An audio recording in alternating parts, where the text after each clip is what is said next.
Let's be honest, we've all found ourselves raging at a referee's decision at some stage. This feel familiar? That is an absolutely shocking decision. They've got a case in that it was a bad decision. It's such a poor decision. Yeah, I think he's just made a bad decision in that instance. But what does it take to get to the very top of football refereeing? Every referee starts with their county FA. It's a simple training course and you can take it as soon as you hit your 14th birthday. Once you've done that, you have to go through at least 11 hours of face-to-face training. You'll then graduate as a Level 7 official, which means you can take charge of county-level games. But hold your horses, there's still a long way to go to get to the Premier League. Your next step is to spend a year each at Levels 6, 5 and 4. This covers the top of the amateur game. Only at Level 3 do you start doing Northern Counties or Isthmian League level games, for example. If you've done this all quickly, you can reach Level 2 and ref your first National League match after, oh, I don't know, 6 years? After getting enough experience at that level, you can apply to be a referee in the EFL. There's an interview, people watching you do games, and then, if the EFL are happy, you'll be granted a Level 1 licence to ref in games in League 2 and above. Now, they don't just say on you go to the Premier League, you have to work your way up through the divisions. Only after years of hard work and refereeing on cold Tuesday nights in Stoke can you be considered to do matches in some of Europe's very best stadiums. Now, who was the youngest to reach the very top? It was actually Michael Oliver. He reffed his first Premier League match in 2010 at the tender age of just 25. So if you want to follow in his footsteps, crack on. It'll only take you roughly a decade, thousands of hours of work and an incredibly thick skin. In total, there are 37,000 registered referees across England, but the PGMOL has only deemed 21 good enough for the top flight. That means there's not even a 1 in 1,000 chance you'll even make it in.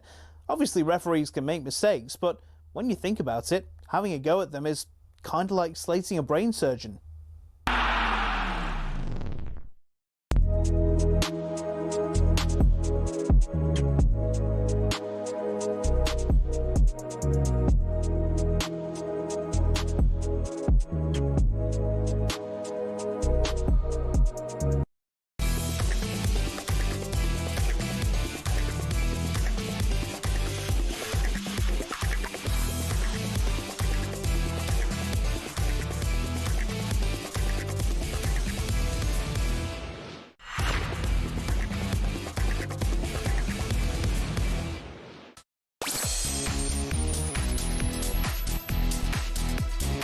Good afternoon. Welcome to Drive on talkSPORT with me, Andy Goldstein, the superstar alongside me. That is Darren Bent. We're live from York Hall for the Chris Eubank Jr. v Conor Benn weigh-ins, and by jingo, oh, Spencer Oliver's here. You can't see him, he's tiny.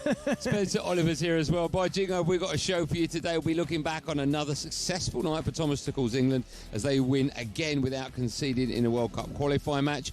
And it was a brilliant night for the Irish too, as they beat Portugal 2-0 to keep their World Cup hopes alive. The home nations are also looking to keep their home World Cup dreams alive this weekend. So how many will be heading to America this summer? And of course, as I mentioned, we're live here at York Hall. We'll be joined by a whole host of brilliant guests, including Eddie Hearn, Frank Smith, Tony Bellew, Richard Riakporhe, Dave Allen, The Voice, yes, Adam Smith, and many, many more. There's one there. This is Drive, this is talkSPORT. We're building up to our live commentary of Eubank against Benn, Part 2.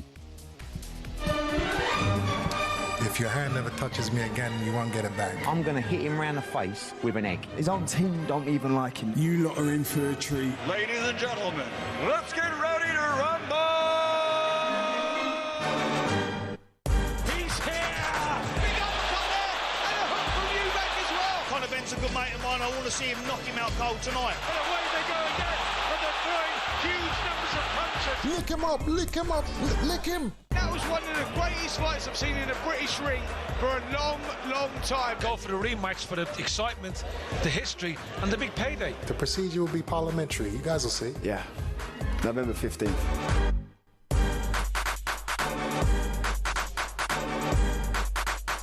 Yes, tomorrow, Conor Benn will look to gain revenge following his defeat to Eubank in April at the Tottenham Hotspur Stadium. It is, of course, live right here on talkSPORT, or you can watch it live on DAZN. And the big news today is that Benn has weighed in heavier than Eubank. Let's get more on this now as we welcome to the show talkSPORT's superstar, a legend, and I can't read the rest of his writing. Spencer Oliver is with us on the show. Spence, good to see you. Gentlemen, how are we doing? We're good. We're very well. Listen, before, good to see you as well, Ben. Yes, right? How are you, man? You're right? Always good to see you. Yeah, that's right, yeah. Before we talk about the fight, we should sort of paint the picture for people that aren't watching on YouTube. By the way, if you can get near, I don't know, your tablet or your phone or whatever and watch on YouTube, today's probably that day because it's an unbelievable setting. As I mentioned, we're in York Hall, which is sort of the mecca for boxing. So many greats have fought here, from Tyson Fury to Carl Froch to Lennox Lewis has fought here, and Spencer Oliver. You know a few other names. No, we'll stop there, mate. Yeah, some of the greats have fought here, right? They really have. Yeah, it's an incredible. It really is an incredible. It's something magical about York Hall, Bethnal Green. Like, I think the history that's steeped in history of this place, and when you box here. Like, I've boxed here a couple of times as an amateur. I won my first amateur title here, and I also boxed as a pro as well in my third or fourth fight as a pro. When it's packed, it's just like, there's nothing like it. It's insane, it's hot, but it brings something out of a fighter, something special in this place that makes fighters just go to a different level. It's a great place. Have you been here before, Benty? It's my first time in here, and even walking in, like, from the outside, I was like, "What? It's in there." Yeah. But no, even walking through the corridors and coming in here, I mean, I don't know what would be more intimidating: fighting in front of like 80,000 people at Wembley, or somewhere that's really quite on top of you a little bit. I think maybe here is probably a little bit more. Do you know what it is? This place is like the home of small hall boxing. It used to be like, it wasn't that back in the day. You had the bigger shows would seem to be in here, but now because all the shows have gone into stadiums, like on Saturday night, this is like the grassroots where the kids are all fighting to get onto those bigger shows. And I'm telling you that every fight is matched as a 50-50 fight, and like every week in, week out, Friday, Saturday, they have boxing shows here, and you see some of the best fights. Unfortunately, only the people in here see them because they're not televised. They go on inside this place. There's something really magical about it. Let's look ahead to the fight you just talked about, the one tomorrow at the Tottenham Hotspur Stadium. I suppose the breaking news, I mentioned it there in the opener, is the fact that Conor Benn has weighed a couple of pounds heavier than Chris Eubank Jr. What do you make of that? Well, yeah, a couple of ounces heavier. I think that was 159.4 he weighed, and Chris Eubank Jr. weighed 159.1. That's so right. he actually weighed, 3 ounces heavier.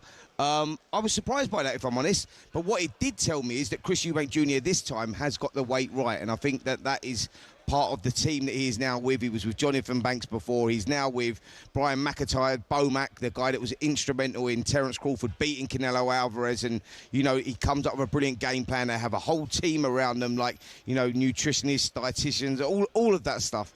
And they've just got it right. For him to come in 9 ounces under is quite incredible. Spence, who does that suit more? Because I'm in my head, I can't quite work out. So Chris Eubank, is a middleweight, obviously by trade, has come down. And then Conor Benn. So Conor Benn's heavier than Chris Eubank, so he's got more weight. Chris Eubank's got less. Who does that suit more then? Well, it just says that Conor's now actually grown into the weight, because it was the first time boxing as a middleweight. The couple of fights that he had before was down at super welterweight, and before that, most of his career has been at welterweight. So it just says that he's grown into that weight more. But Chris Eubank Jr. coming in the way that he's done tells me that he's hit the weight right, and it will suit him much more because 24 hours time, when they get in that ring at Tottenham Hotspur Stadium and you look at them and you see the size of these guys, you're going to see the size difference, man. You can look at Eubank and go, wow, he looks 2 weight divisions bigger, because he is naturally that guy. He's actually coming down from super middle where he boxed George Groves, back in 2018. He was 168 pounds and he spent the last 6 years down at 160. So he is much naturally the bigger guy, and it will suit him. Everyone's been talking about this rehydration clause. I think I'm right in saying, if I'm wrong, correct me, but last time when they fought, didn't Eubank Jr. have to wait till the next morning, like either 9 a.m. or 10 a.m. before he could start putting weight on? Is that right?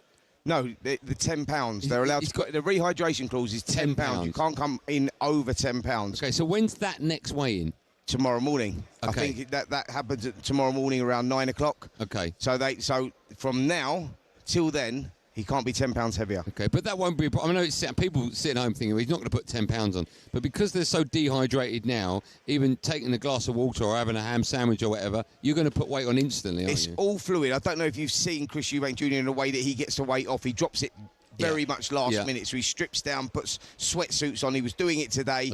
Covered himself up. He's on the bike and he's, lying in blankets and all that sort of stuff. Can I ask, is all that real, or is that a little bit for the cameras? Oh, no, it's totally real. It is. So, because he wants to stay as big as possible. So what he'll do is strip that weight out, go jump on the scales, and then he'll come out, start rehydrating again. So the fluid will go straight back on. I think last time, funny enough, he missed it by 0.01, 0.01 of an ounce or something, which is like a crisp packet or something, which is insane.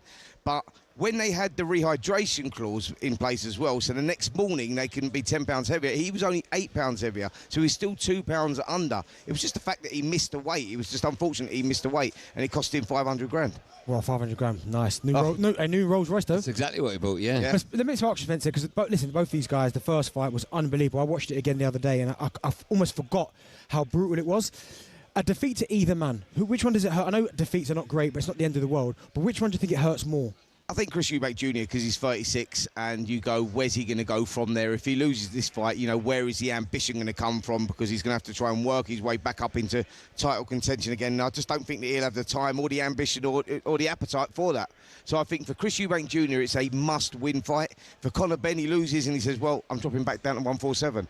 By the way, I'm not sure he can make 147 again. He hasn't been there for 4 years. I know that's where he's world ranked at the moment, but that will be a tough slog to get back down from 160 to 147. I'll tell you what, that's not actually a good thing to do when fighters are dropping back down in weight. Do you remember Roy Jones Jr.? Yeah. Now, when he won the world middleweight title, and he went through the weights, then he's super middle, and then he won the cruiserweight, then he went up and won the heavyweight world title, and you go, if he would have stopped there, he would have been the greatest fighter ever to do it.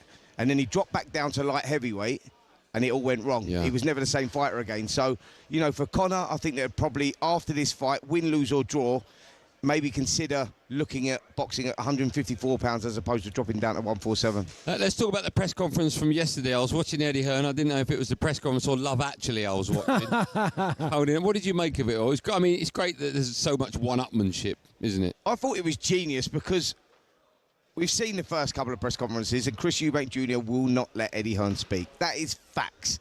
Eddie Hearn recognises that. Eubank Jr. is the master of press conferences. You can't, there's no denying it, mate. I mean, it is absolute box office. Did you see that yesterday with the fathers? When Eddie was doing all this stuff, which was brilliant, because that was the best way he could have done it. I thought, well done, Eddie. That was superb. And Chris was talking over it. You go, this is box office stuff. But when the fathers then come in and got involved, and we looked at Senior, I go, there's no one like it, is there? There's no one that can do it like Chris Eubank Sr. I think he is just genius. Like, the guy is, and it's a chip off the old block. But I thought Eddie was brilliant. OK, let's stay with boxing for a moment, talk about the big breaking news from this morning. I'm sure most of you, if not all of you, are aware. And that is the fact that the big story about Joseph Parker came out this morning, where traces of cocaine were discovered in a routine test. I mean, I was flabbergasted when I heard that. What was your view? I was absolutely blown away. Now, I know Parker quite well, actually. Like, he's a really nice guy, and I thought he just lived, slept boxing, And so traces of cocaine going in his system. This is not performance-enhancing drugs. Recreational drugs are not going to improve your performance. And why would they be in the system? I'm thinking cocaine's out of the system in 3 or 4 days or whatever. So you're going, if they found traces of cocaine in his system, that means if he was using cocaine, was he using it in the week prior to the fight happening? Which is, to me, when I think about it, as an ex-fighter, I just think that is absolutely absurd. I can't believe that. So the news is just like blown me away a little bit, if I'm honest. So where do we stand? Because obviously we know it's breaking news. But I mean, what will happen to Joseph Parker? Because he's been on an unbelievable run. Unfortunately, he got stopped by Fabio Woolley in a great fight. But what do you think moving forward will happen with him? Well, if he can't prove his innocence, and he's got to be allowed to prove that, because, there may be a reason for that. We don't know what it is. He's going to say it's contamination of something. He's got to, we've got to let his defence come out first. But if he can't prove his innocence, then you remember Liam Cameron, who's got, this incredible journey that he had. And he was Commonwealth champion, found traces of cocaine in his system. The British Boxing Board of Control banned him for 4 years. 4 years. That's harsh. That's very harsh, mate. Like, it blew me away. But 4 years. And this kid had to rebuild again, but through that process, he went up to... If you're found with performance-enhancing drugs, what's the ban in the sport? Well, it should be around... To me, if I'm totally honest, and I'm very strong about this, and that's probably because of what I've been through in my own career, I go, Bang. I think let's throw the black book I at it, agree, I mate. agree. Ban them, like, get rid of them, like this. You know what I mean? And then that would stop them doing it, because I think a lot of these guys now think, I'm going to get a 12-month ban, or I'll just say, it's contamination of meat or whatever, and it's just like it's just not acceptable, you know. For me, I think that they should throw the book at anyone. Have we heard from you? I asked Gareth A. Davis's question before. I said, have we heard from Parker's camp? And he went, no, they're in New Zealand, they're 12 hours ahead. And I went, yeah, but they still get the news when we get it. They don't have to wait 12 hours. Yeah. We've not heard anything from their camp. By the way, I don't think he'll be sleeping a lot, by the way. If that news is broken, it'll be a lot more on his mind than sleeping, Of course, yeah. But we've not heard anything from their side yet. Not yet, no. I mean, no. Yes, it's devastating news, if I'm honest, because I would put Joseph Parker down as, you probably know it in your field as well. You know when you think this is the cleanest athlete I know. Like the cleanest athlete I know. So for me to hear this news, it was mind-boggling. Okay. As soon as we get any news on that, we'll let you know. You're going to stay with us and dip in and out throughout the afternoon? I hope so, yeah. Okay, well, of course, yeah. Listen, we pay 50 quid. We want our money's worth. By the way, do you know what they're doing here? Like, they're having the open worker, the weigh-ins, aren't they? And then they're going to have some fight club type thing, open sparring sessions. And I'm looking for a dance partner. I'll tell you what, me and you will find someone. Because I can't do Benty because he's already walked me down today. He's here and he's walked me down. He showed me the moves. If I wasn't playing paddle a couple of days ago, I'm a bit stiff, but otherwise I'd be there. Really? Yeah. Okay. We'll find you someone. All right. Yeah. If anyone got any kids out there, Dave Allen's there. Huh? Dave Allen's there. He's a big lad as well. They're all big, aren't they? Yeah. Dave Allen's going to join us. We've got Eddie Hearn, Frank Smith, Tony Bellew, Richard Riakporte. Dave Allen's going to be here. You're going to be here. We've got Gareth A. We've got Adam Cattrall as well. It's a busy afternoon. Make sure you stay with us. Don't go anywhere. The fun has only just begun. You're listening to Drive on talkSPORT with me, Andy Goldstein, Darren Bent, Spencer Oliver. Of course, we're building up to live commentary on talkSPORT. It's Eubank Benn 2. It's tomorrow. It's live on talkSPORT. And, of course, you can watch it on DAZN.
versus Benn on talkSPORT. Let's get ready to rumble! This is insane!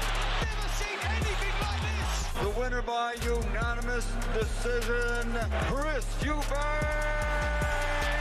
This is a moment in time that we will never forget. And the final scene absolutely delivered.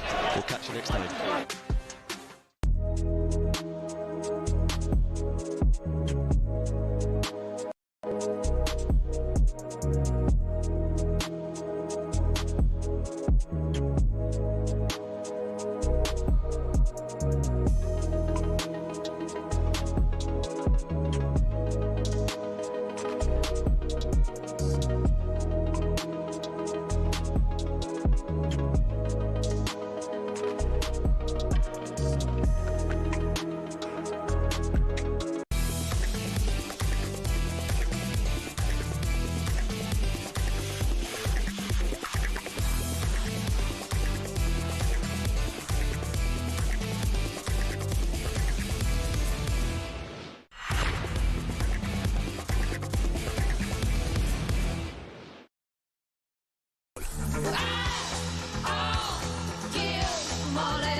Listen to Drive on talkSPORT with me, Andy Goldstein. The superstar Darren Bent alongside me, and Just Eat score a home win with the mouthwatering match day meal in time for kickoff. If you're watching on YouTube, you might have worked it out already. If not, you could maybe hear a lot of commotion behind. We are coming live from York Hall for the weigh-in ahead of Chris Eubank Jr. v Conor Benn. It's live on talkSPORT and, of course, DAZN tomorrow night. Still to come, one of my favourite people on the planet, the greatest boxer ever, Tony Bellew will be joining us. Don't try that all night. I love Tony Bellew. Tony will be on our show. Has anyone seen him? Good, a little bit nervous. Hey, wait, don't say that now. He's probably listening. Of course he is, because he loves the show. I love him. I'm a big fan of his. I told you, DM me the other day. Just quickly, don't do that again. Darren Bent is rumoured to be of interest to Liverpool as a long-term replacement for Mohamed Salah. What do you make of that? Yeah, been decent. I mean, he certainly could play for a Champions League side, but wow, I mean, the Salah situation is going to be... I'm fascinated to see how it's going to turn out, because we know how good he's been, but I didn't expect the drop-off to be this dramatic. I thought, of course, he's going to slow down, but the fact that he just not that he's not looked interested, that's not fair, but there's certainly something that's not quite right that he was there last season. Remember how he exploded out the traps last year? Yeah. I was like, oh my goodness. Yeah. This year... But it's still early in the season. Still early in the season, but you'd have seen something by now. Yeah. I mean, we saw the goal. I can't remember who it was against. Was it Brentford? The touch and bang. Unbelievable. That's what he can do. Yeah. But we just haven't seen it often enough this year. No, yeah, it might be coming. Right, England cruised to a 2-0 win against Serbia with goals from Bukayo Saka and Eberechi Eze last night. That means England have won 7 out of 7 in qualifying, scoring 20 goals and conceding a big fat 0 in the process. After the game, the England gaffer Thomas Tuchel said he was pleased with the impact from the bench. I think they were straight away there, first of all. They had straight away an impact. We needed more energy. The game was a little bit like stuck. And we paid a bit the tribute for the high intensity against the ball. So we had 4 new players straight away, because I didn't want to have any other a second and a third interruption of the match. So we decided for 4 changes, new quality. They straight away had an impact. Especially offensively, they had the impact. The match got a little bit stretched suddenly. Our field got a bit stretched. I'm not sure if I like it. I'm not so sure why this was the case. And we had to overcome some difficult moments, but in general, good impact from the bench. Phil assisted, Ebb scored, beautiful goal, so tick the box. You weren't at talkSPORT yesterday. I was with Danny Murphy. You were at England. You're at Wembley watching the match. What did you make of it all? Yeah, do you know what? I thought Thomas Tuchel was really honest there in what he said, because I agree. Of course, loved to see Saka and Eze, the Arsenal connection, get the goals. Great goal from Eze. But he's right about how stretched the game got, because towards the end of the game, I'd say they had some really good chances, and I thought that this can't be happening. Like they weren't great, Serbia, but the fact they created so many half chances, and some of them were quite good chances, you go, that was a bit of a concern. But I didn't quite understand the situation with the Foden-Kane, which we'll talk about, but I thought when Bellingham came on, he made an impact going past people. I thought Foden looked good, Eze looked good. And it's one of them where there's genuine competition now for this England team. Well, let's talk about what you just mentioned there. I think it was halfway through the second half, Harry Kane came off and we didn't really have a number 9, and Foden was sort of playing that role. I can only imagine that that's the manager looking at England without a Harry Kane and not bringing a striker on? I think so, because it has to be that, right? Because there were times where I was sitting, where I was practically like kind of in line with where the centre forward should be, and at times we had no one, because you had Foden dropping in, Bellingham dropping in, Eze and obviously Saka keeping their width, but there was no one up there. But I mean, when they kind of interacted and interchanged with the ball, little 1-2s, little nicks around the corner, it looked really nice. But I just wonder now if Thomas Tuchel's looking at the situation regarding the centre forward, and yeah, we know Harry Kane's one of the best in the world. If he's not, I think if he's not sold on Watkins or Solanke, whoever it may be as the number 2 option, I think he's going to try and overload that 10 area. So Foden can play up there, Bellingham.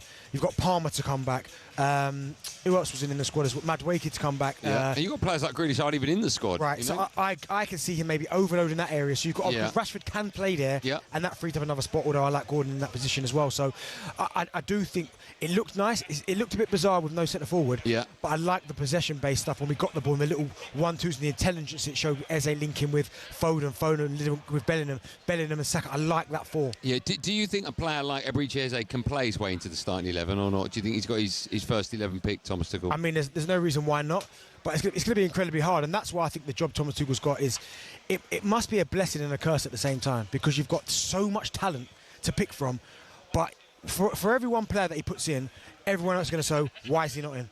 Do you know what I mean? Because people last night were really saying, well, Palmer's got to get back in. Without a shadow of a doubt, there are going to be questions, but I just don't think you can argue with what he's doing, man. We haven't conceded a goal, and even when we put a so-called weakened team out, we still win the game. We don't concede, and there's real highs in the game. Absolutely, and the big thing is as well is that I think when you look at the squad last night and the team that played and the talent that he brought off the bench, which was it was almost frightening. Were you going to say sick? You're a little bit sick. It was a bit sick, wasn't it? Like it was an embarrassment of riches that he had coming off the bench, right? Now, everyone's said Palmer's got to get back in the squad, right? Who did you leave out? So I had conversations with people. I was in there with a few ex-players, a few supporters and stuff like that. And we were all talking, and everyone kept saying, well, Palmer's got to get back in the squad. Some were saying he's got to get back in the team. And I was like, that's fair enough. But if he goes back, say you put Palmer in this squad, who'd you take out? It's an impossible answer. I don't have the answer. It's an absolute impossible answer. So Thomas Tuchel, as I said, he's got a big job on his hands. Nice problem to have. I think it's a lovely problem to have. Okay. Still to come, we're going to be joined by British heavyweight Dave Allen in just a moment as we build up to our live commentary of Eubank Jr. against Benn 2. But first, it's time for No Googling 1. After Cristiano Ronaldo was sent off last night, stop your laughing, we want to know which 3 players share the record for the most red cards in Premier League history. Which 3 players share the record for the most red cards in Premier League history?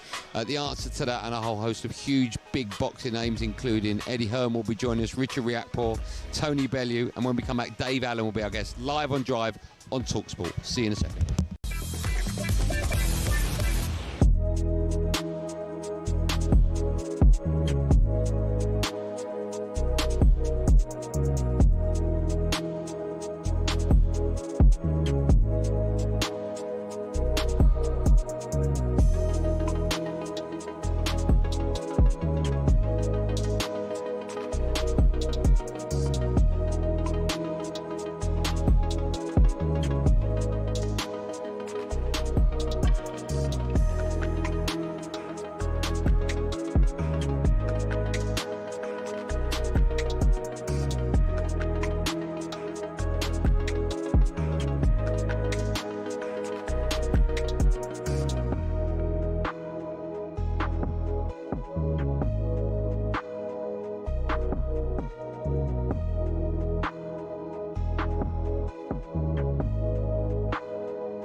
Joseph Parker failed a drugs test for cocaine on the day he lost to Fabio Wardley. The Sun reports Parker was tested by the Voluntary Anti-Doping Agency on October 25th. Cocaine is not performance enhancing, but Parker could get a 2-year ban from the sport.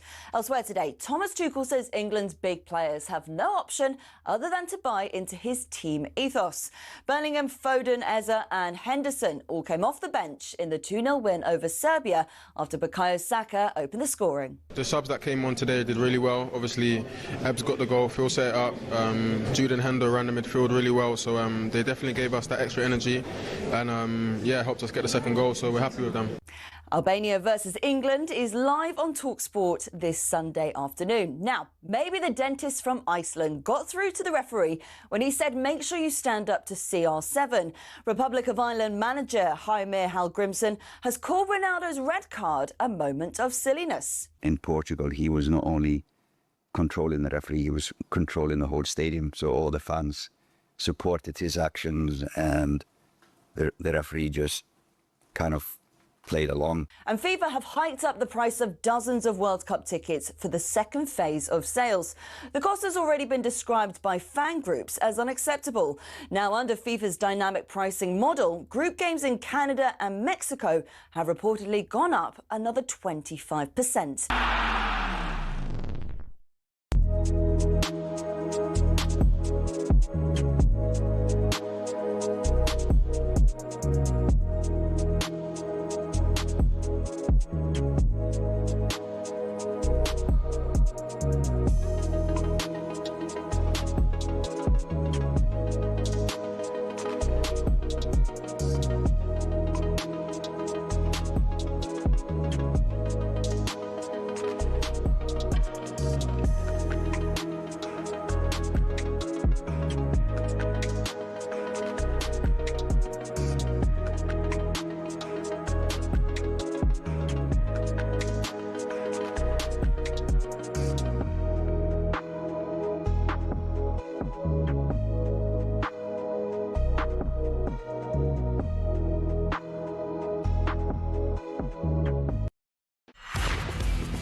This is Drive on talkSPORT. Me, Andy Goldstein Darren Bent alongside. We are live at York Hall ahead of a busy evening of chatting to lots and lots of big names in the world of boxing, because we are, where are we? Just over 24 hours away from Eubank Benn 2, live on talkSPORT tomorrow night, and of course live on DAZN. Before the break, I asked the no Googling question: which 3 players share the record for the most red cards in Premier League history? The answers are Richard Dunn, no surprise, Duncan Ferguson, and Patrick Vieira. Yeah, he was dirty, Vieira. Dirty player.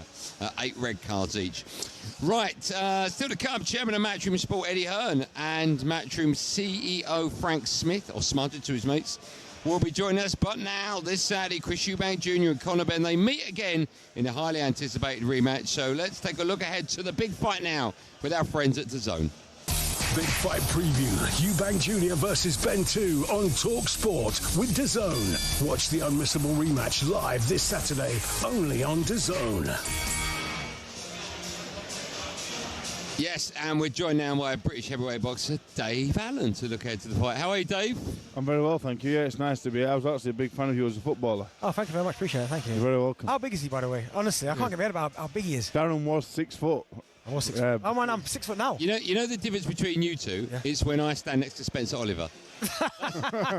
That's what it looks like. How are you, Dave? Do you mind me saying you lifted up your top before and showed us your tummy?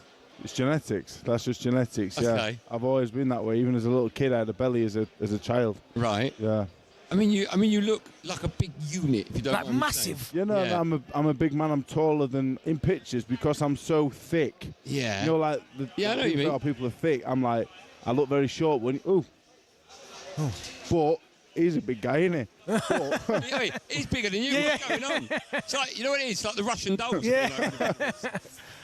Yeah, I'm a big guy. Yeah, thank you. Where are you up to at the moment? Let's talk about you before we talk about the fight tomorrow night. There are reports suggesting you're looking to fight early next year. Hopefully, yeah. I'm on holiday at the minute, extended leave from boxing, doing punditry, doing all sorts really. I promote my own show next Friday, Doncaster Dome. Okay. Doing a bit of everything really, but back in the ring. Obviously, I can't give any dates away because it's not been announced yet, but either Jan 31st or Feb 22nd. I loved your last fight. Yeah. Benny and I talked about it the Monday after the weekend. I loved your last fight. I actually said on our group WhatsApp, you remind me of Rocky. Because when the chips are stacked again, you just gave it. You never gave up. I got beat, though. I know you did. I know you did. It was a really tough fight to watch. I don't know what it was like to actually take part in, but...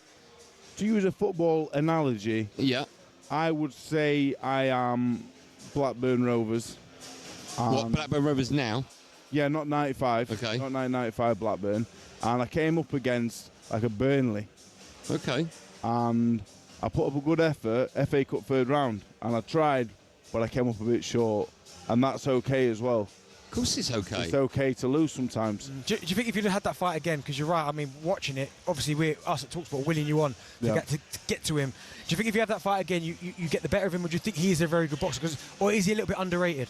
I think he's underrated by most. I think he had a few defeats to very high-level operators, and people started to think he's not that good. Dave Allen can beat him, but if we're being honest, I'm a good fighter, good, honest fighter, but I'm not a superstar. No, I never professed to be.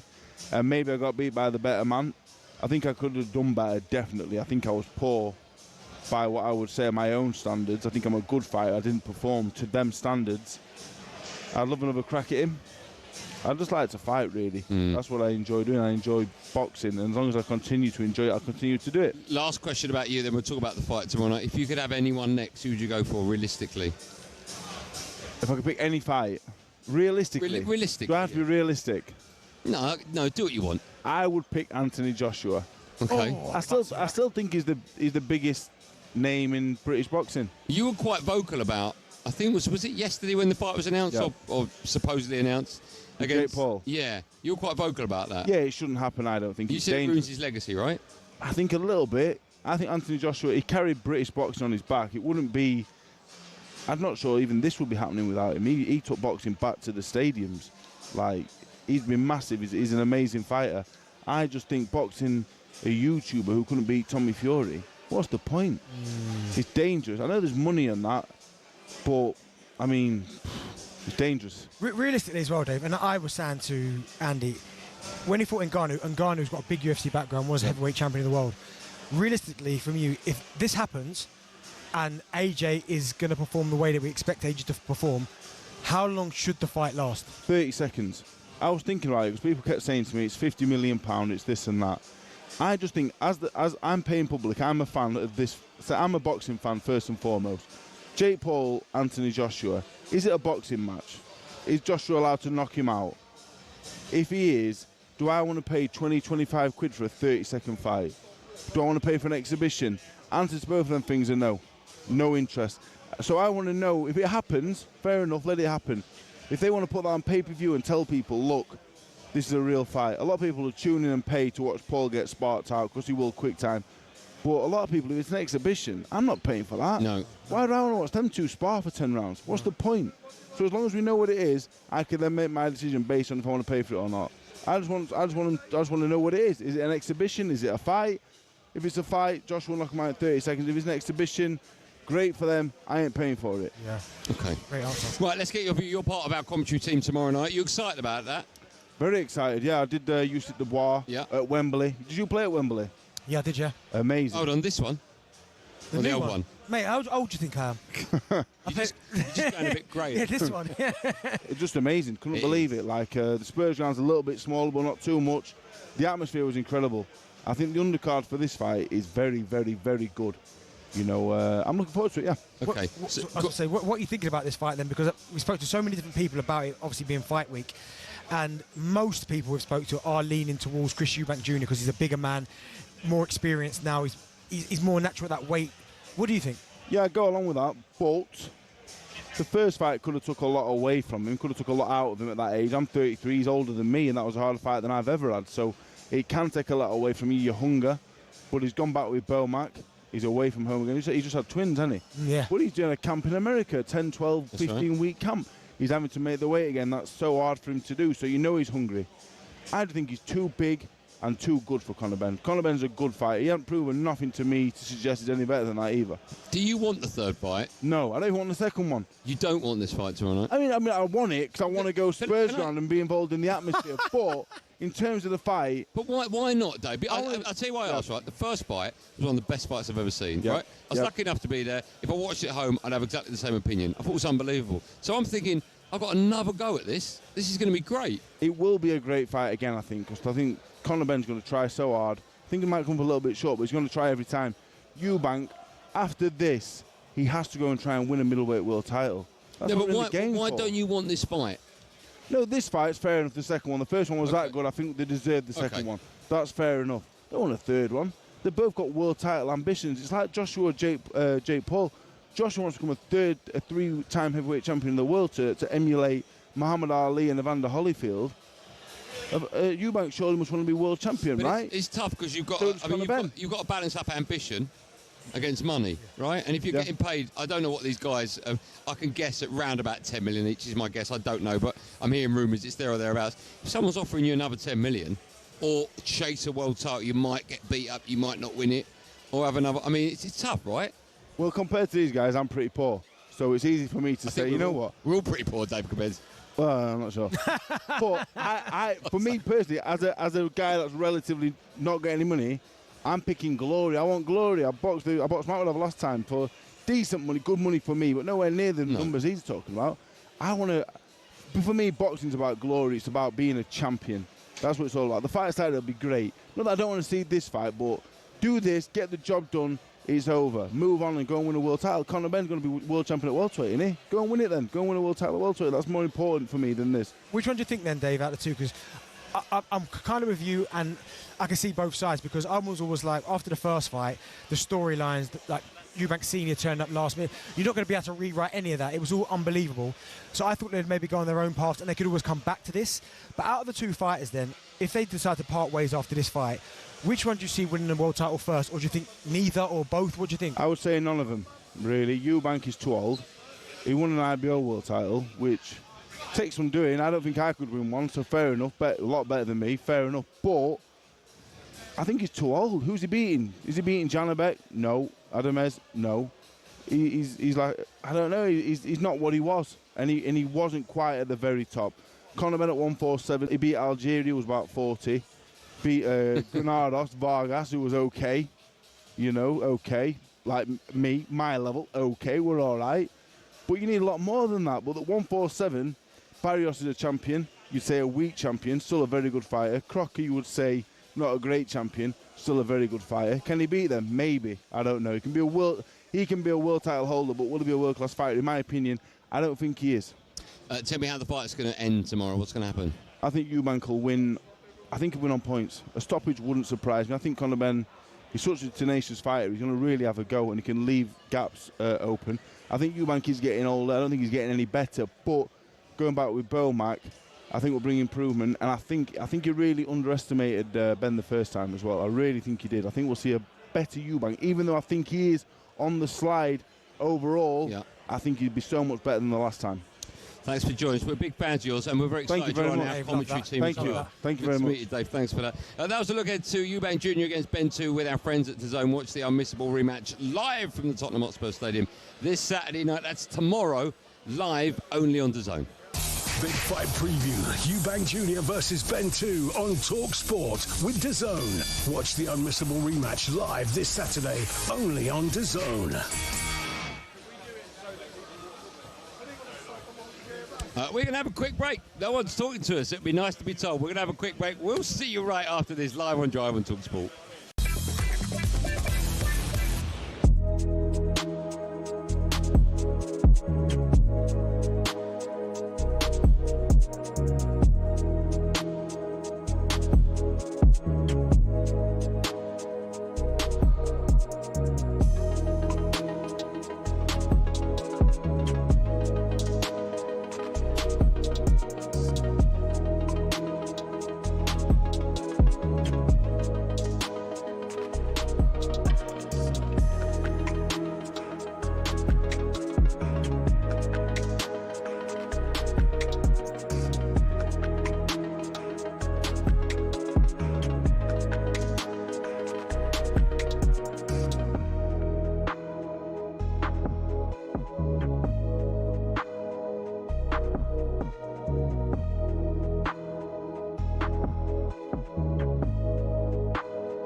to North London.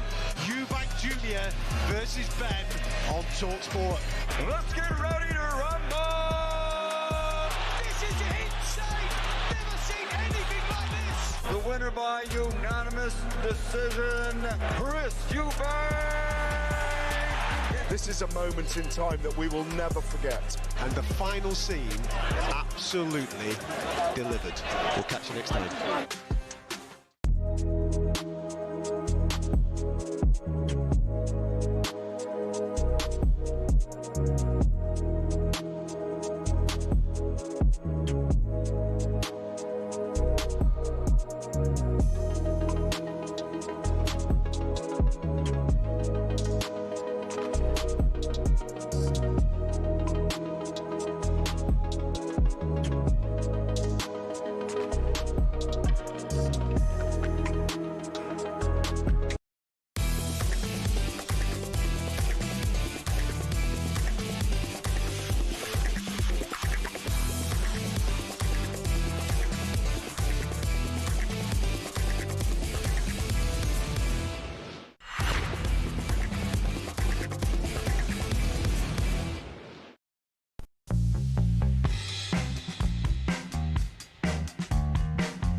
Listen to Drive on talkSPORT. It's me, Andy Goldstein, the superstar is Darren Bent, and Just Eat feature squad on matchday meals delivered in time for kickoff. We are coming live from York Hall for the weigh-in ahead of Chris Eubank Jr. against Conor Benn. It's live on talkSPORT and The Zone tomorrow night. Still to come, away from the boxing, we'll be asking how many of the home nations will be going to the World Cup. Just quickly, former heavyweight champion Joseph Parker is facing a possible ban from boxing after testing positive for cocaine. We spoke to Spencer Oliver about that earlier on. We'll discuss that, I'm sure, in more detail throughout this afternoon's show. Back in the world of football, Crystal Palace defender Mark Gurley has withdrawn from the England squad because of injury. Right, time now for this. Paddy Power on talkSPORT. Check out Paddy's latest offers on the Paddy Power app or at paddypower.com. 18 plus, begambleaware.org. Right, time now for today's bet with the friends at Paddy Power. Let's welcome Matt Kerr to the show. Hello, Matt. How are you? Hi, how are we doing? We're good, we're very well. There's always a delay on the line, and we've got probably double bubble today because we're on location. So I'll ask you the question, and we'll let you take over. We've got you on because we're looking forward to Sunday afternoon's World Cup qualifier. England face Albania. Can you remind everyone how the Bet Builder works, and, of course, the charity that may benefit first, Matt? Yeah, your Bet Builder is a accumulator on events within matches, things like corners, shots, goals, fouls, teams to win, anything you can think of, you can put it on a Bet Builder. And if we get a winner today, all the money will go to the Attitude Foundation, raising money up and down the country for LGBT causes. Right, it's a 5-leg Bet Builder. These are our picks. Fingers crossed, I've gone first. I've gone for over 3.5 goals. Yeah, well, England's had a 5-0 over Latvia already under Tuchel. They've had a 5-0 over Serbia. They've come close, 2 3-0s against Latvia and Wales. If you're pessimistic, the loss against Senegal was over 3.5 as well at 3-1. Tuchel's doing a good job. He's got the attack clicking. It's working against pretty much everyone, except, strangely enough, Andorra, when it only ended 1-0. OK, Benny, you're up next. What are you going for? Yeah, I've gone for Jude Bellingham to score at any time, please. Yeah, if he gets back into the starting lineup, he has been averaging over a shot on target per game for England. Does love to make those crashing runs into the box. And look, if he doesn't start, you've got Foden, Bowen, Rodgers. You've got so many options for England in that position these days. You've got Paddy Power's super sub to bail you out as well if they don't play the full 90. And we saw how well that worked last game with Phil Foden coming off for Harry Kane getting an assist. Right, next up is producer Joe. He's gone for England to win, and the people have gone for a goal in both halves. Tell me more about those two. Yeah, I mean, it sort of goes without saying at the minute. England's 7 wins in a row in competitive fixtures, no goals conceded in any of those matches. He's nailed the defending the same way Southgate has, but the goals are actually starting to flow now. The people's first pick was England to win, but the second one's not a bad shout either, going for a goal in both halves. If you're going over 3.5, wouldn't go amiss to say it's probably not going to be 4 in one half and 0 in the other. OK, the last one is yours. What have you gone for, Matty? I've got England to have the lead at half-time, yet again, with Tuchel's defensive record for England. If you're going into a goal in both halves and you're going over 3.5, probably best to assume England's probably going to have the lead at half-time and not be fighting from 1-0 down to win something like 3-1. Right, before I let you go, can you just confirm the Bet Builder insurance, the odds and the value of that charity bet one more time for me? Yep, so we're looking at odds of 7.71 to 1 on over 3.5 goals. Bellingham any time scorer, England to win, a goal in both halves, and England to lead at half-time. Pay 87.78 for the Attitude Foundation. Good work, fingers crossed. Have a great weekend. We'll speak to you in a minute. Thanks, pal. You too, take care. There you go, that's Paddy Power's Bet Better for today. Minimum odds 1 to 5 better. 18 plus. BeGambleAware.org. Paddy Power on talkSPORT. Check out Paddy's latest offers on the Paddy Power app or at paddypower.com. 18 plus. BeGambleAware.org. If you're joining us late and you're watching on YouTube, you'll probably notice lots of people behind us. And if you're listening to us, as most of you do, you'll hear the noise around us. That's because we are in York Hall in Bethnal Green. This is the last press day, if you like, before the big fight tomorrow night, which sees Conor Benn against Chris Eubank Jr. It's, of course, their second fight. The rematch. Lots of big names are joining us. We've already had Spencer Oliver, we had Dave Allen. We just saw and had a chat with one of my favourite people on the planet, Tony Bellew. Yep. He looks well, Tony. Embarrassing you are. What are you talking about? I love Tony. He came over, you went, oh, have you lost weight? You look great. Yeah, he does. Great. Yeah, I'll say it to him when he comes on. He gave me a little dig. You know when boxers are just so strong, even a little dig is a proper jab. But I took it. Derek came over here, Chisora. Derek Chisora, there's some big names, yeah. You're not going to the fight, I know that tomorrow, but obviously you'll be listening to it on talkSPORT or watching it on DAZN.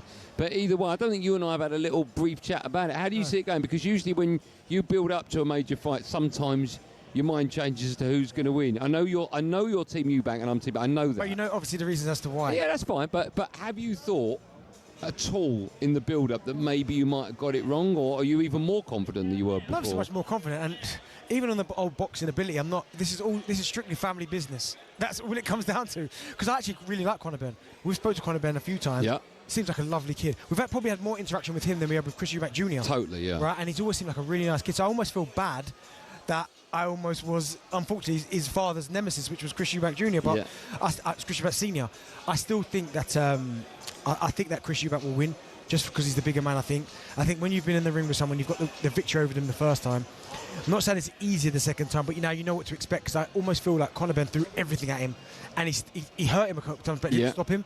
But he also knows he can hurt Conor Benn. So I just think Chris Eubank Jr. wins on points. I can't see a knockout. That's what I was going to. I can't see a knockout, and it pains me to say it, but if I can, it's coming from the bigger one. Yeah, I'd be stunned if Conor could knock him out, because the weight difference. I just think that's so important. Exactly. So I could just see it being points, but it's still going to be an unbelievable fight. But unbelievable. Yeah. It'll be the second biggest sporting event this week. It will be that tomorrow. Of course, the paddle. You're referring to the paddle. Oh, yeah, obviously where I was. No, they're still reeling. Just funny, last night I was obviously at Wembley. Yeah. Thank you for having me. I don't own Wembley. There were so many people were there, obviously complimenting the show. Yeah. How much I love the show, but the paddle.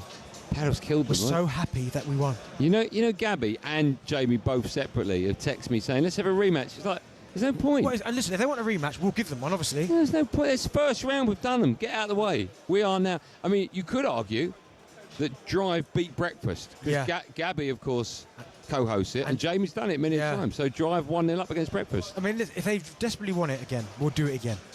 I don't. No, but listen, practice, isn't it? Hey, practice. If we get paid this time, we might have it. No, practice. Oh, look who's joined us. Oh, wow. Eddie, how are you? I know you're on it. Can you do me a favour? This has been in all day. Your hair looks amazing. Thank you. Yeah. Your great hair paste, Andy. Thank you. Eddie, will you come back in 3 minutes' time? Will you do that? There you go. I mean, that's how we book people. Do not go anywhere. The wonderful Eddie Hearn and Frank Smith, CEO Matchroom, as well, will be joining us in the next hour. Make sure you do as well. We'll see you right after this live on Drive and talkSPORT.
let's be honest. We've all found ourselves raging at a referee's decision at some stage. This feel familiar? That is an absolutely shocking decision. They've got a case in that it was a bad decision. It's such a poor decision. Yeah, I think he's just made a bad decision in that instance. But what does it take to get to the very top of football refereeing? Every referee starts with their county FA. It's a simple training course and you can take it as soon as you hit your 14th birthday. Once you've done that, you have to go through at least 11 hours of face-to-face training. You'll then graduate as a Level 7 official, which means you can take charge of county-level games. But hold your horses, there's still a long way to go to get to the Premier League. Your next step is to spend a year each at Levels 6, 5 and 4. This covers the top of the amateur game. Only at Level 3 do you start doing Northern Counties or Isthmian League level games, for example.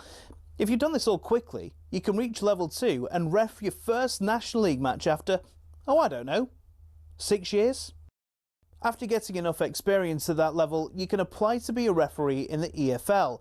There's an interview, people watching you do games, and then, if the EFL are happy, you'll be granted a Level 1 licence to ref in games in League 2 and above.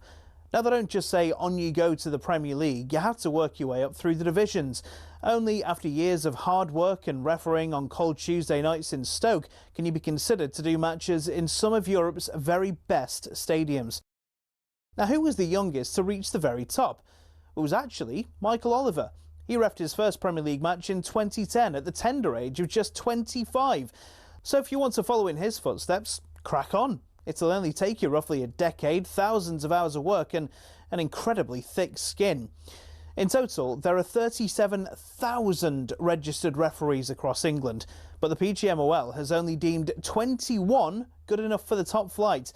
That means there's not even a 1 in 1,000 chance you'll even make it in. Obviously, referees can make mistakes, but when you think about it, having a go at them is kind of like slating a brain surgeon.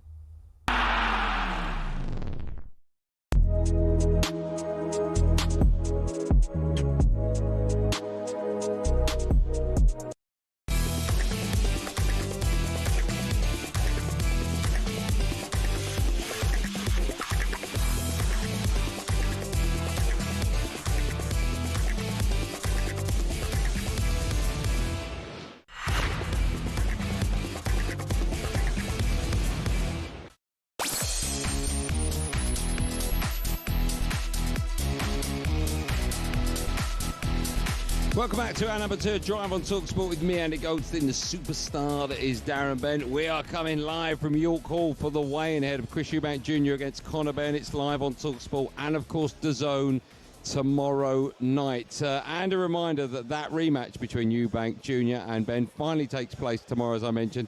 It's live right here on talkSPORT. I think I've just told you that. Right, join us now on Drive, as I've told you 3 times, to look ahead to the fight and plenty more.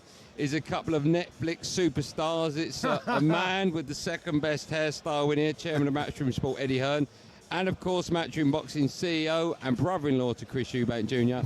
It's Frank Smith. How are you, boys? Fantastic, Andy. Fantastic. I love the intro, especially for young Francis over here. I've always wanted to know, what's Christmas Day like? It's lovely, lovely. Good, lots of chat, lots of communication. Yeah, good. It's good. And then he turns up. Yeah. Listen, we're very excited to have you both here because we're talking to so many people, but it's only a couple of people in this room that are as close to one side, and that side is, of course, the Conor Benn side, and it's you two. You've been with your fighter not just this week, but in the whole build-up to this competition. Tomorrow night is such a big fight for so many reasons. I just feel there's a little bit more pressure on the Benn camp because of what happened, not just last time around, because what happened when their dads met. You just want to get a 1 on the board.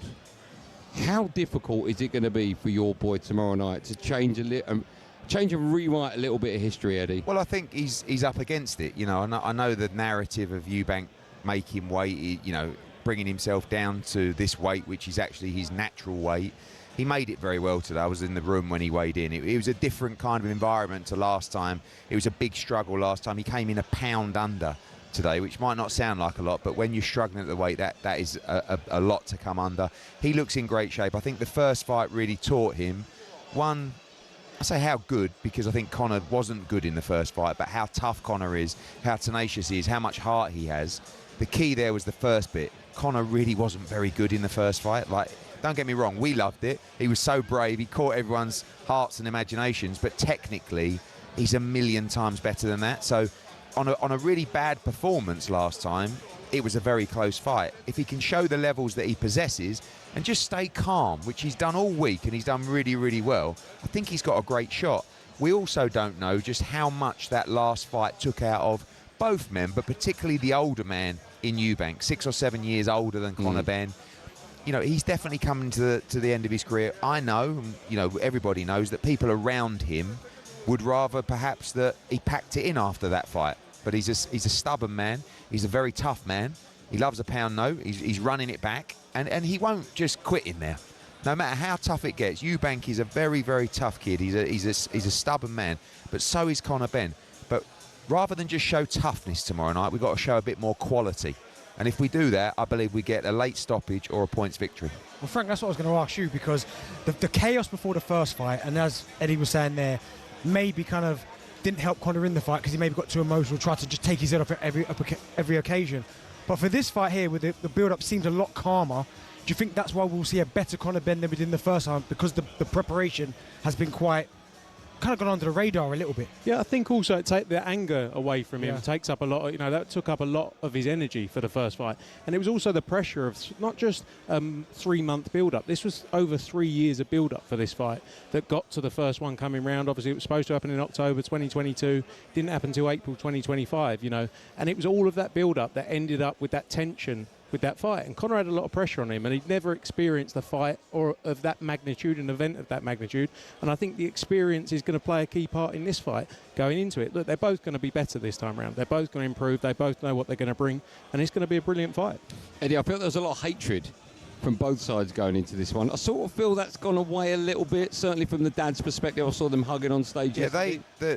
Nigel and Chris are a really interesting mix. I mean, the old Nigel Benn would have chinned Senior on the stage yesterday. 100%. I mean, I was looking at those two facing off, and I was looking at Nigel Benn thinking, oh my God. I mean, I was watching it. It was unbelievable to watch. And then it was like the new God-fearing Nigel Benn, who just took a little gulp and went, love you, Chris, and like shook the hand and sort of thought, 30 years ago, this would have been very different. Conor has respect for Chris Eubank. I think when you share a fight like that, you can only have respect for each other. Chris is a little bit more reluctant to give that kind of respect. I feel like he tries to talk himself into being this cold guy with no emotion and no respect. But I think deep down, you saw his reaction when he won that fight. He dropped to his knees in just relief, joy, exhaustion. Like he went to the deepest of depths to win that fight, and he deserves all the credit. I mean, he really does. I think that, you know, for Conor, that's a good thing. Last time it was, this guy's, you know, he's rattled me, he's belittled me for years. I just want to, I'm going to take him out, I'm going to do this.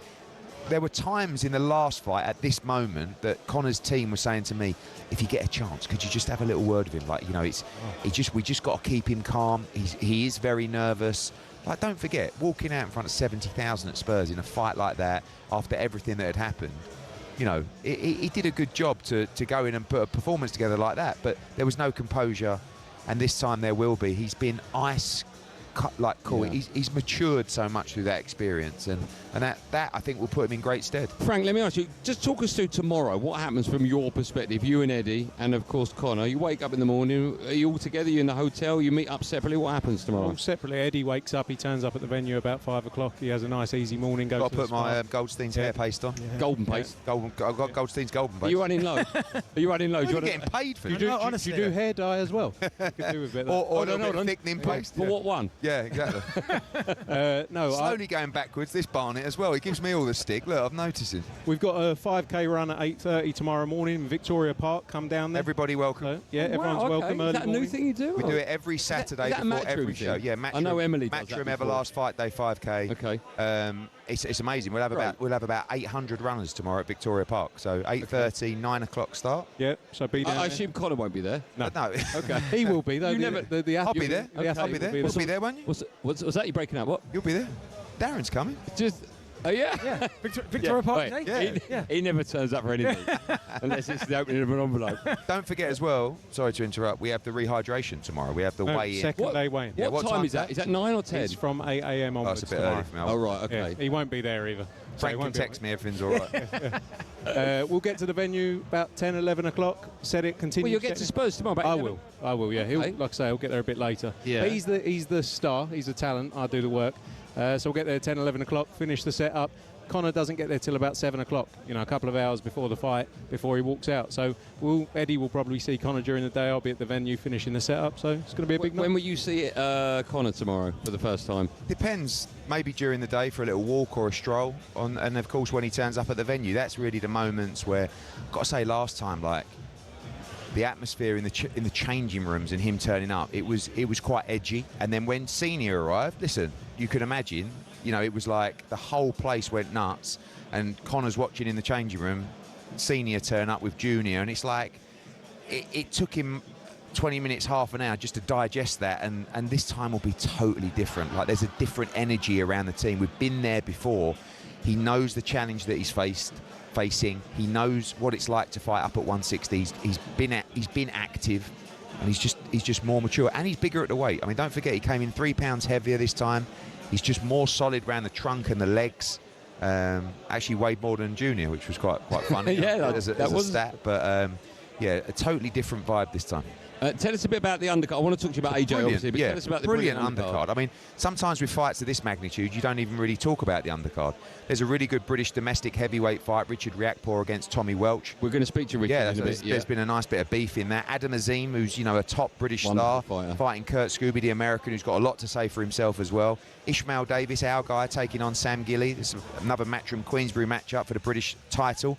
And the co-main event, Jack Catterall against Echo Esserman. You just saw Echo Esserman beat Josh Taylor, put him into retirement. And Jack Catterall's, a tremendous fighter. It's a 50-50 fight. It's going to take the winner on to a world title. So, electric undercard, main event. And we've just been told officially that there's going to be no rain tomorrow night as well, which is unbelievable, Who do you use for that? Because I could use it for golf. No, just him. I'll just have a word and it's all done. Is that your dad? Yeah. Is that your boy? It's close too. I was going to say, very similar.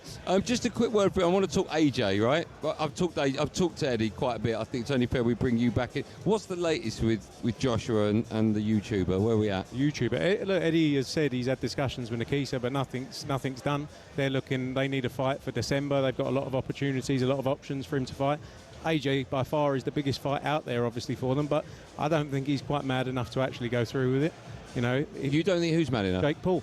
Oh, I see. He's got to be insane. To me, it's a no-brainer for AJ. But AJ, completely. Yeah. But listen, when I was on with Simon Jordan yesterday, we actually had a nice time. My friend, my new friend. Simon Jordan, my new friend. No, we're Hold on, first them two. Now when he agrees with me, I think he's great. But it's like, you're always going to get the critics. You're always going to get the people that turn their nose up. And I understand. And you're never going to hear us saying, oh, this is an amazing fight. Oh, it's good. I think AJ flattens him, right?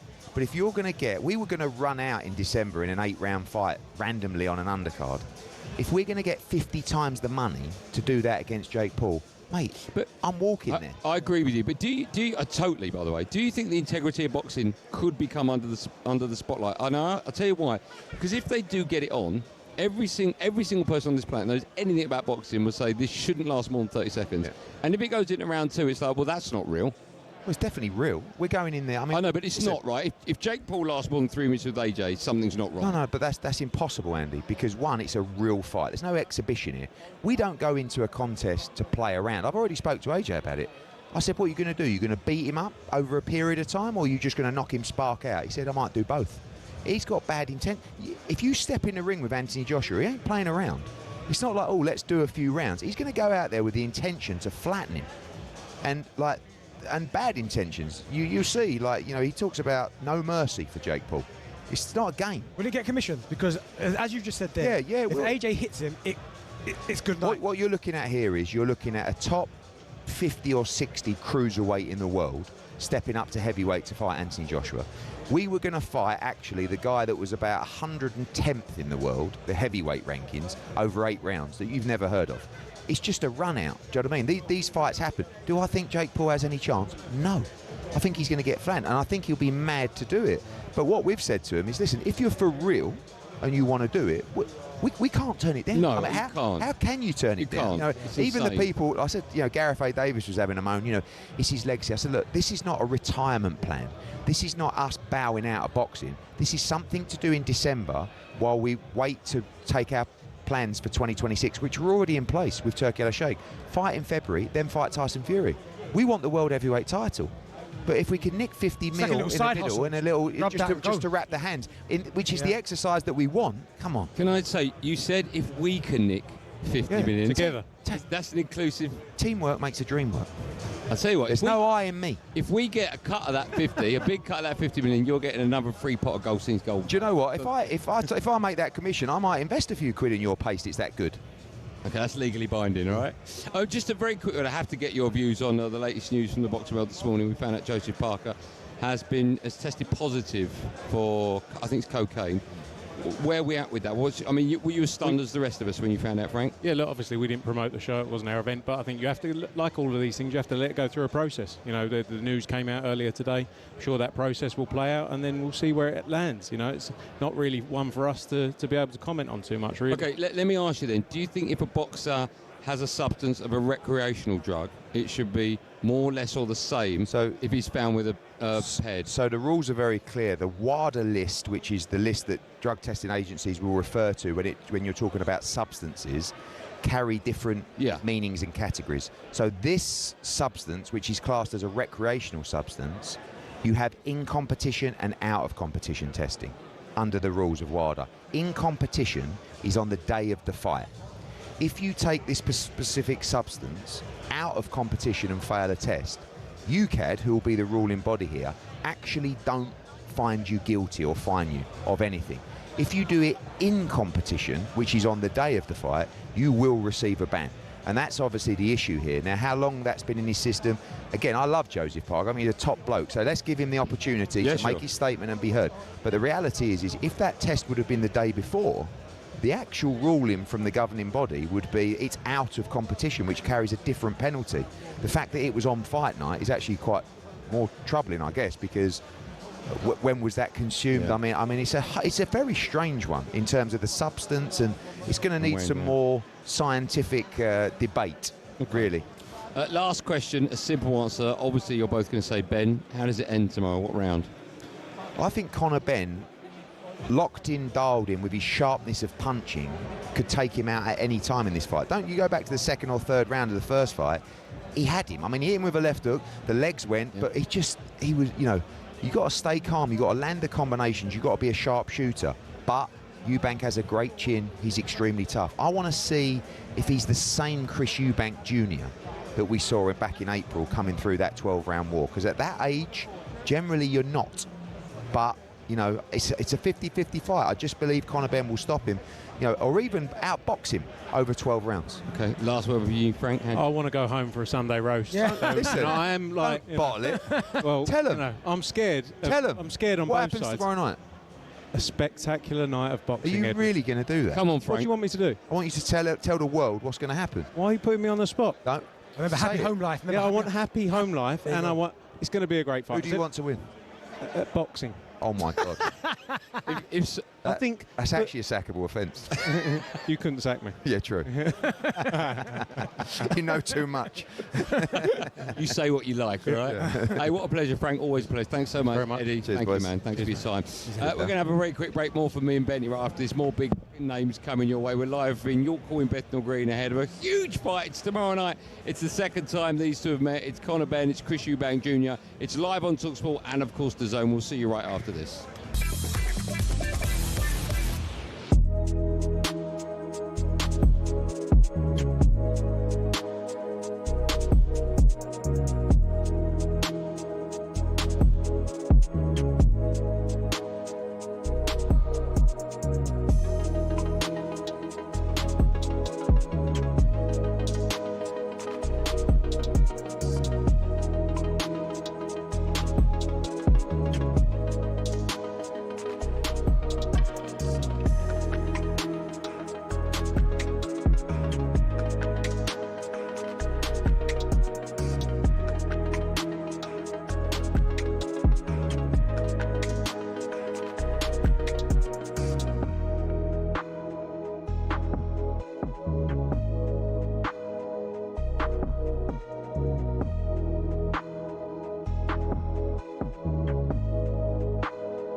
Junior versus Benn on talkSPORT. Let's get ready to rumble! This is insane! Never seen anything like this! The winner by unanimous decision, Chris Eubank! This is a moment in time that we will never forget. And the final scene absolutely delivered. We'll catch you next time.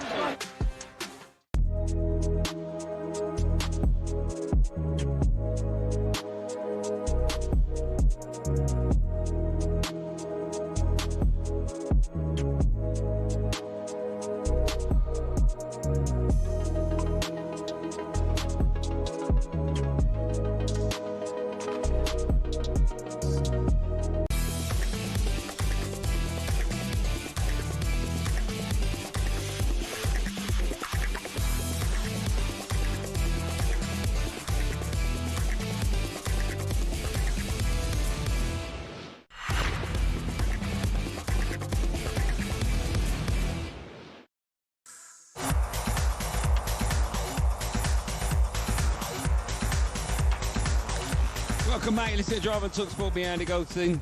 I can't get rid of Darren Bent and Justy, the app for all your delivery needs. We are coming live from York Hall in Bethnal Green for the weigh-in there to Chris Eubank Jr. against Conor Benn. It's live on talkSPORT and DAZN tomorrow night. I'm getting so excited about this fight. Still to come, one of the best-looking men on the planet, Tony Bellew, will be joining us. Can you hear that?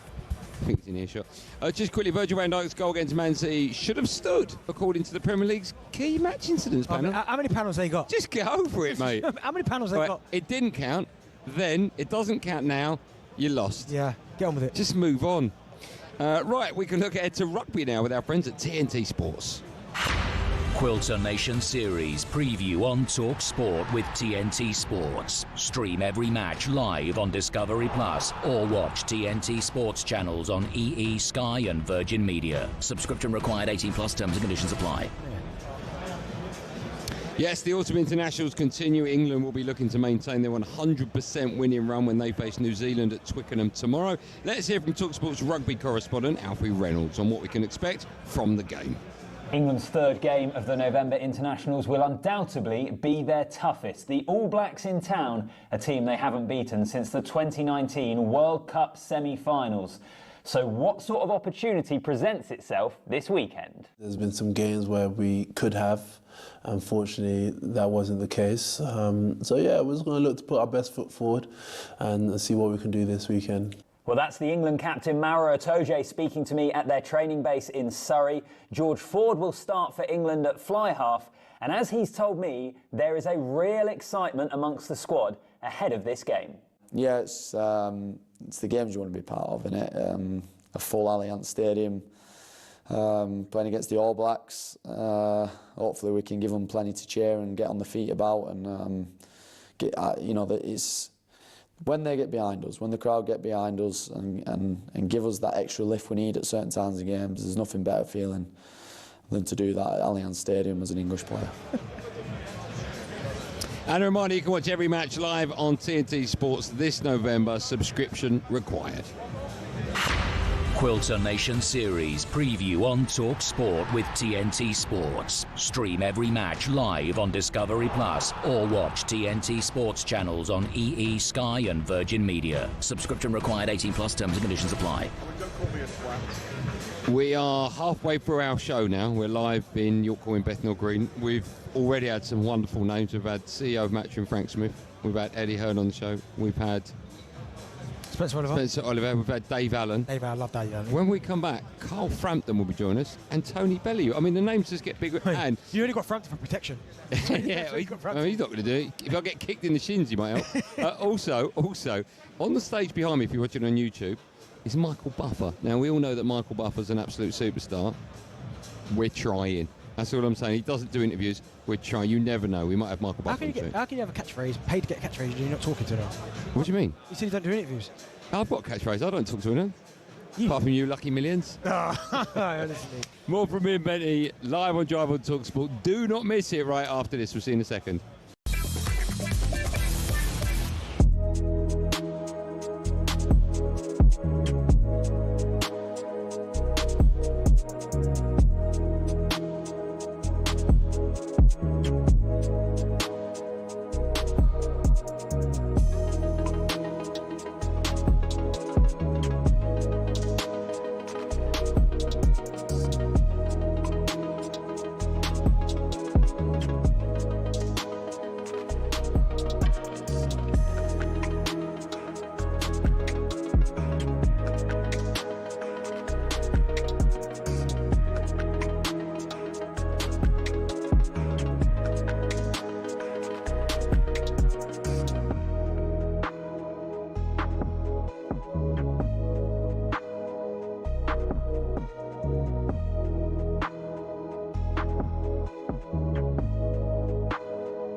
Joseph Parker failed a drugs test for cocaine on the day he lost to Fabio Wardley. The Sun reports Parker was tested by the Voluntary Anti-Doping Agency on October 25th. Cocaine is not performance enhancing, but Parker could get a 2-year ban from the sport. Elsewhere today, Thomas Tuchel says England's big players have no option other than to buy into his team ethos. Bellingham, Foden, Eze and Henderson all came off the bench in the 2-0 win over Serbia after Bukayo Saka opened the scoring. The subs that came on today did really well. Obviously, Ebbs got the goal, Phil set it up, Jude and Hendo ran the midfield really well, so they definitely gave us that extra energy and helped us get the second goal, so we're happy with them. Albania versus England is live on talkSPORT this Sunday afternoon. Now, maybe the dentist from Iceland got through to the referee when he said make sure you stand up to CR7. Republic of Ireland manager Heimir Hallgrímsson has called Ronaldo's red card a moment of silliness. In Portugal, he was not only controlling the referee, he was controlling the whole stadium, so all the fans supported his actions and the referee just kind of played along. And FIFA have hiked up the price of dozens of World Cup tickets for the second phase of sales. The cost has already been described by fan groups as unacceptable. Now, under FIFA's dynamic pricing model, group games in Canada and Mexico have reportedly gone up another 25%.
Welcome back to Drive on talkSPORT. To be Andy Goldstein Darren Bent alongside. We're coming live from York Hall for the weigh-in here to Chris Eubank Jr. against Conor Benn. It's live on talkSPORT and, of course, DAZN tomorrow night.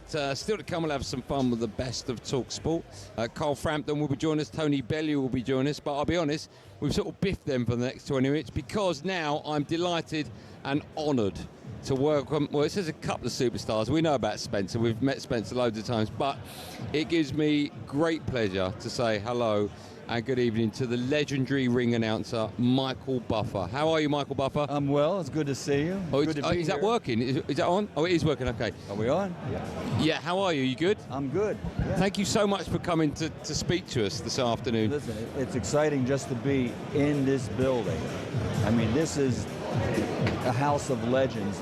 Everybody who's ever been a star in the British Empire has started out or been in this venue for a fight, and it's York Hall. It's just one of the we talked about that earlier on. You've had, is it working or not?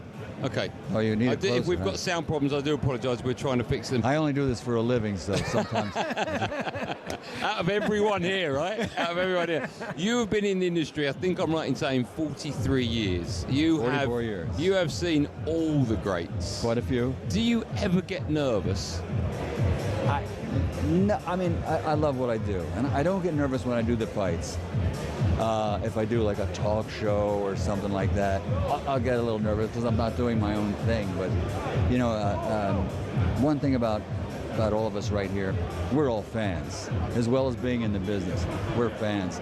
And when I do my thing in the ring, you know, if it's a big one and everything, I can't wait to get the heck out of the ring and watch the fight. And that's the way it's going to be tomorrow night. It's going to be very exciting. You've seen some fantastic fights over the years, and I'm sure you've commentated and announced some of the same boxers, but are there any particular fighters that when you know you're doing one of their fights, you get really excited because you know what you're about to see? Yeah, and sadly I have to mention one of the fighters, of course, would be Ricky Hatton. I remember after he had lost it was either Mayweather or Pacquiao, and he came back and fought in Manchester outdoors in the stadium and won another title. He went back at 140. 55,000 people.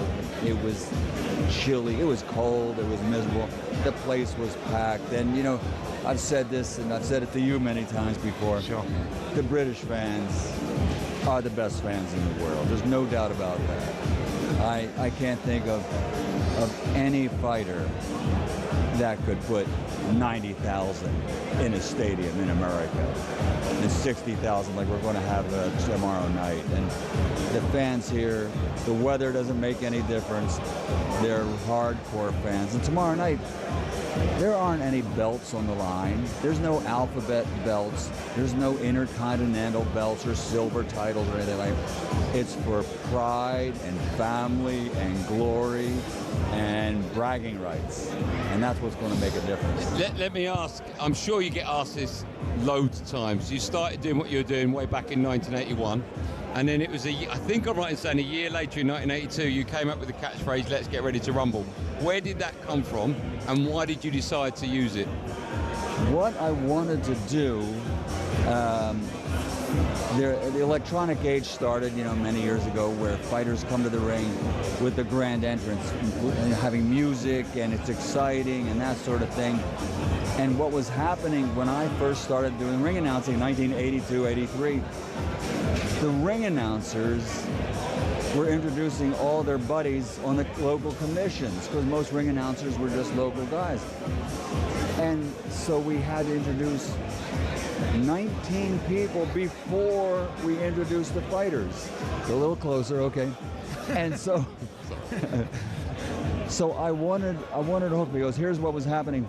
I would introduce the commissioners and the 3 judges and referee who you have to, but then timekeepers and there were actually one time 19, 20 people. You've killed the crowd. You know, they come to the ring, there's all that excitement, the music stops, and the PA system, the ring announcer is killing the crowd. So I wanted to bring the energy back to the stars of the show. That's the fighters. And when you watch the Indy 500, when that little old lady whose family owns the racetrack says, "Gentlemen, start your engines," everybody goes crazy because they know the race is going to begin. So I wanted something to bring the energy back. And when I first started saying, "Let's get ready to rumble," it was a lot different than what you hear today. It was, I wasn't trying to bring attention to myself. I was just trying to do, as I said, get their attention that you're going to meet the stars of the show. So I used to say, "And now let's get ready to rumble, 10 rounds of boxing." And I became friendly with a guy, Jody Berry. He was a singer, retired. Used to open for Ella Fitzgerald back in the old days. And this guy knew show business. And he said, "Michael, when you introduce, or when you say, 'Let's get ready to rumble,' shut the hell up." Like, why? Because the people want to react. You know, I never thought about that. So I started to say, make it bigger, and then shut my mouth and let the fans, and that way the stars of the show are getting their recognition. And that's where it all started. And now everybody has a trademark. Is the rumble from the Rumble in the Jungle? Is that why you use that word? Well, Ali, before the fight Rumble in the Jungle, Muhammad Ali and Drew Bundini Brown, his famous trainer, they used to do this thing. "Oh, I'm so pretty, I'm ready to rumble. Rumble, young man, rumble. Ah!" Do you remember seeing those videos, right? Yeah. And so that phrase was around, and I just sort of tried it out after I tried other things that really were horrible, like, "And now fasten your seatbelts," Nothing was happening. What was the other one? Man your battle stations. And then I just started to say, "Let's get ready to rumble." There wasn't any real reaction to it, and it just started to catch on. I have to be honest, because the only reason we've got you up here today, and we're honoured, is because of your friendship with Spencer. Spencer went up and spoke to you and got you here today. How on earth are you two friends? Where's that come from, Spencer? How do we know each other? Yeah. It just goes back many years, I think. this guy, what's your name again? I call him the Omen, right? The Omen, that's it. Oh, we call him the old man. Is it the Omen? Oh, that's me. I'm the old man. Mate, you wouldn't believe how old he was. Incredible. He just turned 50. His beard is still dark. You've got a little gray. I think he looks pretty good. You know, he's hanging in there. Yeah, we're doing all right. But we met just like at ringside, and there was one event where you were actually working. We were working together somehow. Yeah, it was.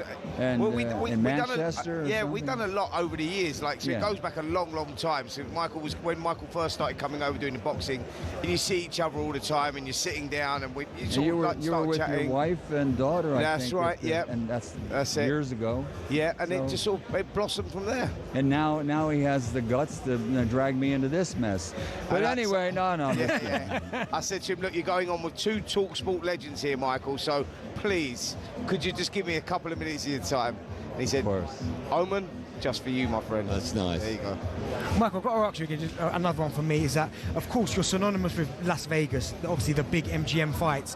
So how do you feel now? Because it almost feels like the last few years you're in Saudi, you're over here in England. How do you quite enjoy now doing obviously your announcements all over the world as opposed to just Vegas? You know, with COVID, I had a really good arrangement with Matchroom and DAZN.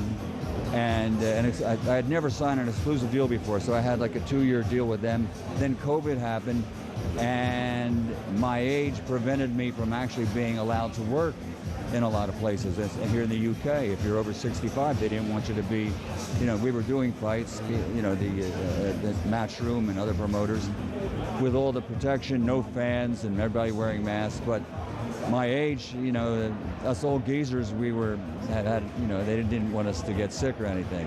So that sort of like did it. And I thought, well, I'm semi-retired, and then they started doing these great events in Saudi Arabia, and of course bringing them here and Las Vegas, and so I'm still sticking around doing my thing. Now, Michael, I know that these guys are looking at you now, and when you mention 65, they're going, he can't be over 65 though, right? He can't be over 65. Well, I looked, I know, I don't know. I'm stunned. You look fantastic. Yeah. I just turned 81. You look great. Incredible. Thank you. I'm not going to keep you too much. Let me say it again. I get that reaction. Good. You look fantastic. I have 2 questions, then I'll let you go. Question 1, out of all the fights you've been involved with, which is the best one you've seen live? That's a lot of great fights. One that always stands out when I talk about, sometimes you have great fights, lousy fights with great moments, but a great fight, 1989, February, a blizzard, Atlantic City, Iran Barkley and Roberto Duran. Wow. A great fight. I mean, oh my God, just a split decision. Duran, once again, is a world champion. Another fight that was a lousy fight, but a great moment, George Foreman and Michael Moorer. And Big George, God rest his soul, lost every minute of every round. He goes into the 10th round and throws that 1-2 and a 1-2 and knocks Michael Moorer out. Champion. That moment, 44, 45-year-old George Foreman. You know how when you have a knockout, the crowd explodes? In this case, they all went, and then exploded. And it was that unbelievable feeling, and it was amazing. I could barely, I was so choked up, I could barely get the announcement out. Wow. You go on, what you say? Yeah, I was going to say, regaining the World Heavyweight title 20 years after retiring, after getting knocked out as a huge favourite going in against Muhammad Ali, wasn't it? The Rumble in the Jungle. One of the great fights here, though, is when AJ fought Vladimir Klitschko in front of 80,000 at Wembley. AJ drops Klitschko and then tries to go for the knockout and gets caught, punches himself out. Yeah. My wife actually said to me, she said, I think he punched himself out. That's not the expression she used. You know the expression we use. and I'm like, oh my. And I look, and then he got dropped and then came back to win it in the 11th round. That was a great fight. Yeah. You've been one of the best guests we've had. Thank you so much. Before you go, you don't have to say yes, but our show is drive time. Would you mind saying, let's get ready for drive time in the way that you do it? Number 2? That one there, that one there. Oh, okay. This one here, number 3. Number 3. Oh, is that one there? There you go. Sure, he just turned 50. He points He's pointing the wrong way. No, he's just said that. Ladies and gentlemen, let's get ready for drive time. You're a superstar. You're a superstar. What an absolute honour to meet you. Thank you so much, sir. Absolute pleasure. Real pleasure. Brilliant. Spence? Oh, that's lovely, that is. And it was Jake Paul. There you go. We'll let them have a little chat. How about that? Michael Buffer live on Drive. That's fantastic. What a superstar that is. Right, more superstars coming your way. Tony Belly and Cole Frampton will be joining us live on Drive right after this. Do not go anywhere.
This is going to be a bloodbath. It's one of the fights of the year. Eubank, I can't wait to smash your head in.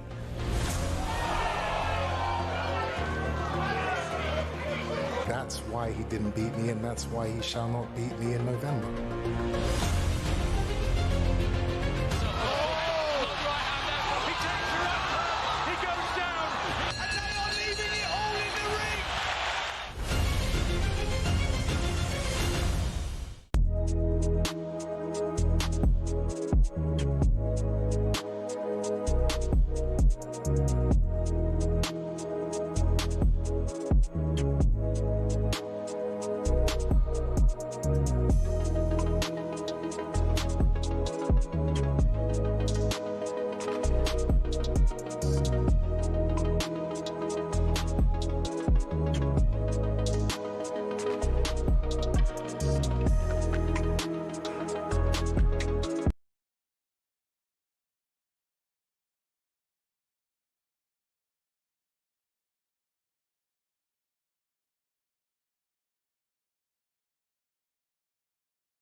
Welcome back to Drive Time on talkSPORT with me, Andy Goldstein, Darren Bent, and Just Eat, Tackle Matchday Snacks, and the weekly shop in one go. Whatever you need, whenever you need it, delivered straight to your door. We are coming live from York Hall in Bethnal Green for the weigh-in ahead of Chris Eubank Jr. against Conor Benn, live on talkSPORT and DAZN tomorrow night. The bigger names continue. We are honoured that we've got Adam Smith with us, and Clark Gable has Tony Pelly is here. Stupid little weasel. Carry on, and I will step across you and choke the life out of you. How are you, Tony Pelly? It's lovely to see you. Don't put that hands on you. Lovely Go on, come here, weasel. Tony, ready? Put in a push. Love it. I'm going to break everything. Put on a push. How are you? I'm fine now, you little weasel. You want to be the tough guy? Shout, do you? What did you just call me? Just said Clark Gable, whoever that is. Just because a Hollywood superstar. Oh, no. Clark Gable. Shall I do the Johnny Nelson? Yeah. You can all have a pull and a push. We only had you for a minute. I think that's all we've got time for, isn't it? Will be if you carry on. Annoyingly, I only have you for like 2 minutes. I want to spend half hour with you, but I've got a couple of minutes with you. Thank you for joining us, both of you. A quick word about the fight. I'm asking everyone the same question. Everyone seems to be leading to a Chris Eubank Jr. win. I don't see it as simple as that. Do you? Nope. How do you see it going? Conor Benn learns the lessons from the first fight, and the lessons that he needs to learn is how to pace a fight over 12 rounds. He learns them lessons, he'll win this fight, and I think he will win. I think he'll win on points. The big difference is this isn't no longer his first rodeo. This is the second time around. He is out of the two fighters, he's the one who can fight for 3 minutes of a round. Chris Eubank Jr. can no longer fight for 3 minutes of a round. He paces himself right. That's why he came strong in the last 3 rounds of the last fight, and that's what won the fight, in my opinion. He came strong in the championship rounds. But this time around, I think Conor will be a lot more calm. I think he'll be a lot more calculated. He'll be explosive. He's now grown at the weight a little bit more. He looks thicker around the legs, around the neck. I just think it all points towards a Conor Benn victory. But make no mistake, this is a really close fight. It's a proper pick-em.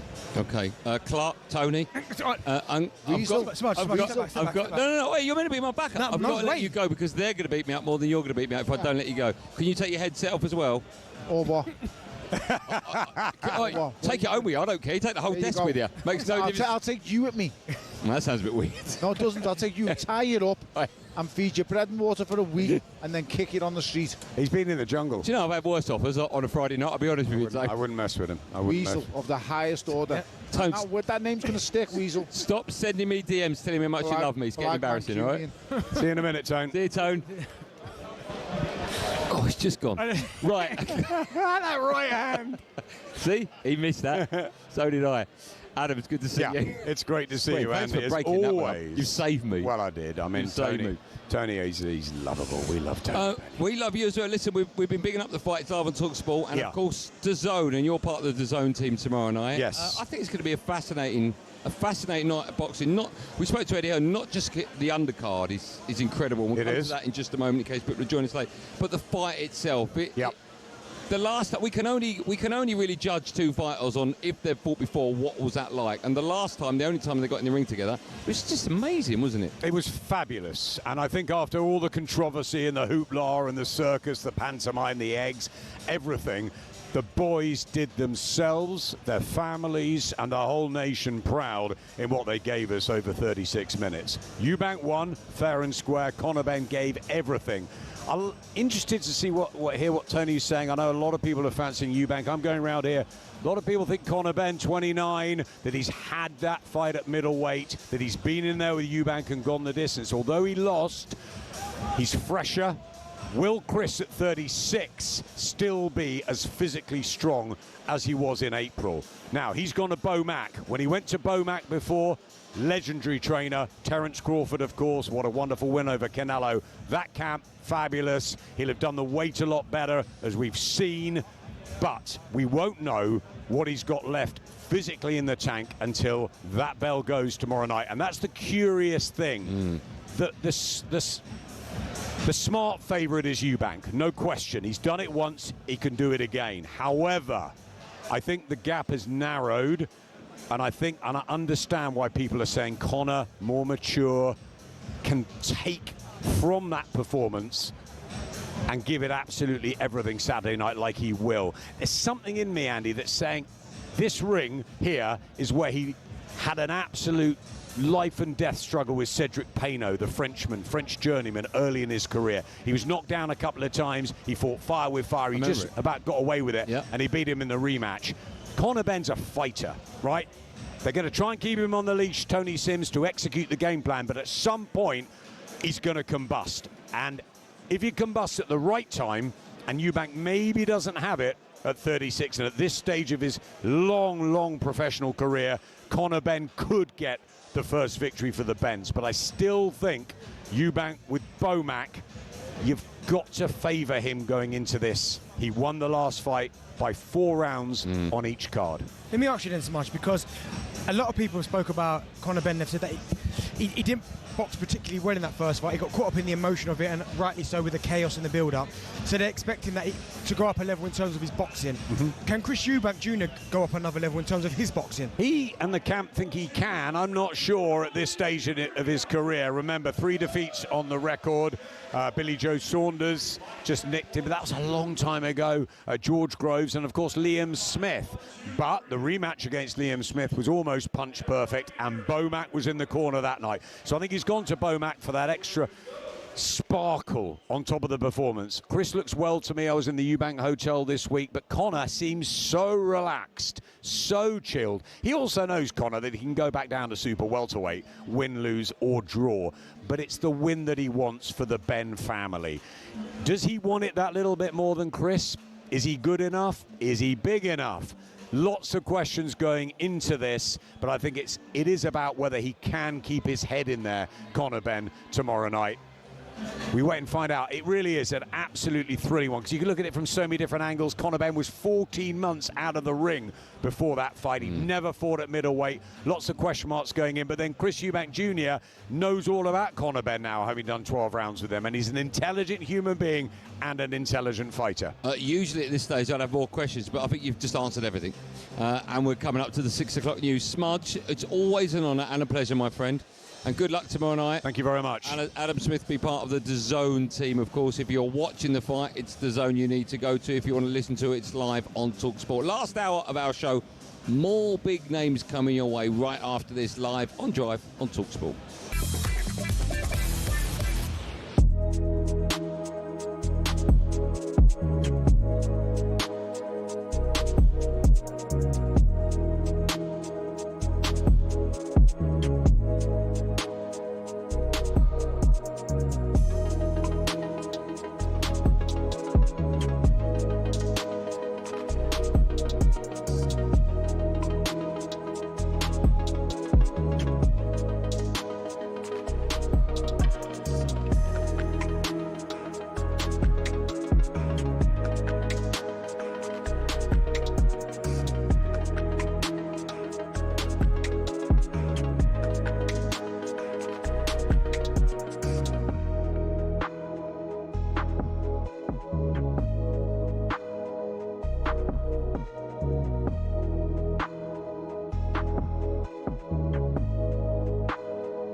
Tyson Fury, Floyd Mayweather, Canelo Alvarez.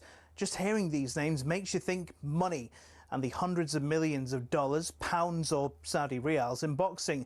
But that's at the top. At the bottom, it isn't quite the same. Even for those on the rise, there's not an awful lot of cash in the boxing world.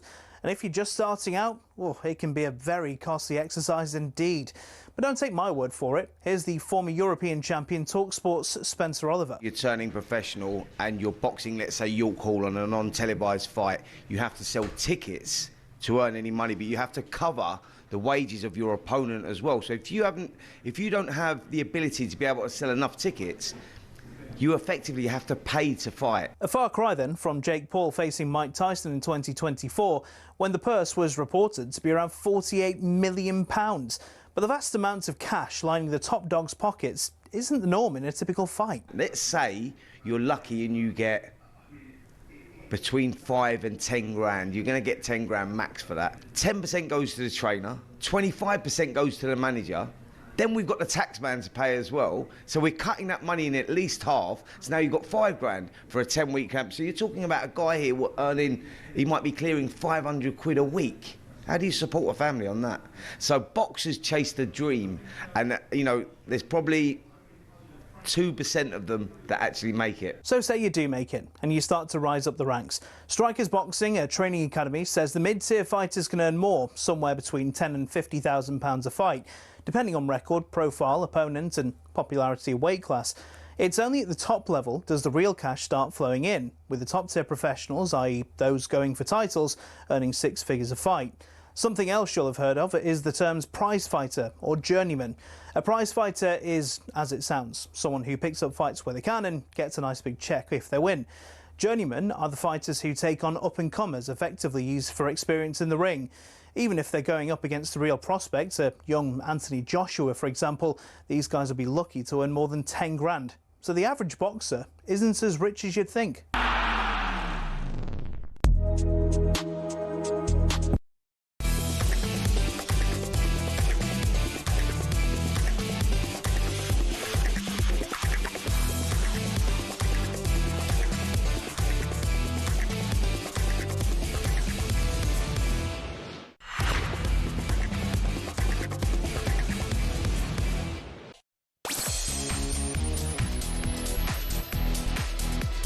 Well, Matt, to last hour drive on talkSPORT. It's me, Andy Goldstein, the ledge, the superstar is Darren Bent. We are live from York Hall in Bethnal Green. Ahead of course, a massive fight.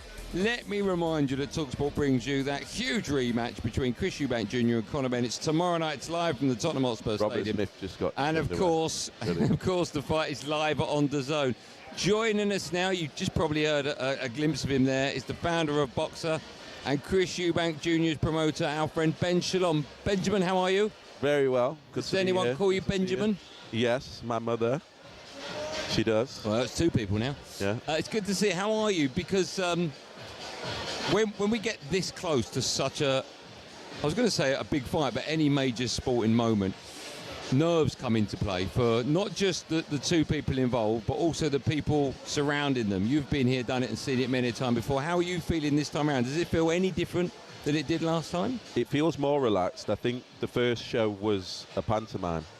We had the egg slaps, we had all the nonsense, we had the back and forth, we had everything. And I think people didn't feel like the fight was going to be as good as it was. It was almost accused of being a pantomime. I don't think anyone expected the fight that we saw.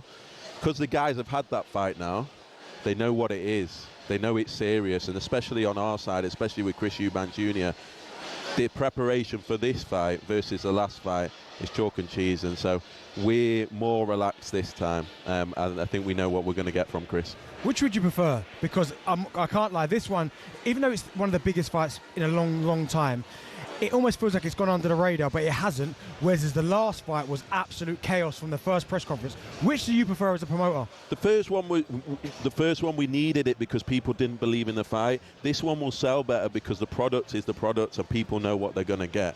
And we weren't sure of that the first fight. So the great thing about this fight is we didn't need it and it will still sell. But look, I like it both. It's I think these 2 are massive characters. The dads are massive characters, but it's almost sold itself. I think There's so much on the line this fight, especially particularly for Chris Eubank Jr. He loses on Saturday night to Conor Benn. He can forget Canelo, he can forget Terence Crawford, he can forget probably doing another stadium show again.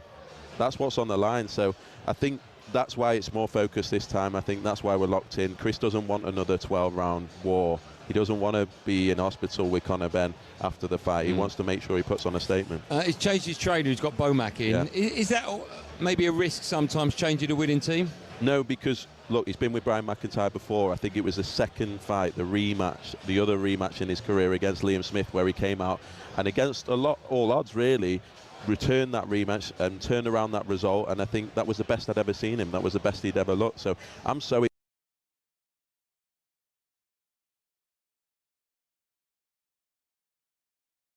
Chris for the first fight. He's done it this time. And I'm delighted. I think that, yeah, we're going to see a really, really good Chris Eubank Jr. So we had Eddie on here earlier, and he spoke about how maybe Conor Benn had got wrapped up in the emotions, and that's why we maybe didn't see the best of Conor Benn, and that he believes he can go to another level. What did you make of Chris? Your obviously your man's performance in that first fight. It wasn't. Look, his heart and his class got him through in the end, but it wasn't the best performance, I don't think, from Chris Eubank Jr. Was I proud of him to go through 12 rounds like that? Absolutely. Do I know he can be a lot better? Absolutely. I believe actually he probably caught Eubank on a bad night where he's probably underestimated Conor Benn, and I think you've seen Conor Benn on the best that you'll ever see. I think the emotion that he had, the energy that he had, the almost probably anxiety in camp going into it that spurred him on.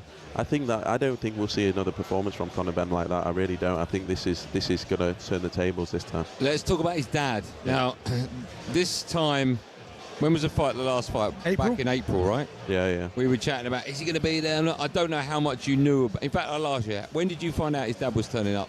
On the night.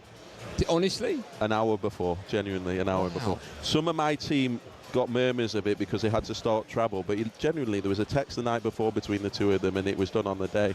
And yeah, what a moment it was. But I didn't expect it. I think Senior decided he couldn't do it. He'd done everything he could to stop the fight, and then the fight happened, and then he had to be there, and that was it. And what's his involvement been this time round? A dad, being a dad, not an advisor, not a trainer, not a manager, not a thing. And or a dancer that we saw on the stage yesterday. Well, yeah, maybe a backing dancer. That was fantastic. Well, that's typical Senior. Yeah. I could see from behind him, he suddenly started moving like this. I thought he was having a seizure. And no, he was dancing, and it was, but that's Senior. And look, he's so behind his son this time that it's nice to see. And Chris isn't worried about him trying to interfere in things and anything. He's got a great camp, great setup. Everything's great in the Eubank team at the moment. Do you think that, because listen, when I saw him turn up for the first fight, I was like, oh my, I think I even jumped out my seat like he's here. Do you think that had a big bearing, not a huge bearing, but do you think that took something away from Conor Benn in terms of seeing that spectacle? Because there was obviously footage of him in the change room watching him come, and they're all like, oh my goodness, like he's here. Do you think that played It's almost like WWE, like it was ridiculous. Yeah. It became the Eubank show. Yes. At that point, I think everyone sat in their living rooms, everyone sat in the stadium, wanted to see a happy ending for the Eubank family. And it can't have been easy being Conor and Nigel sat in that changing room, looking up at the screen and seeing that spectacle.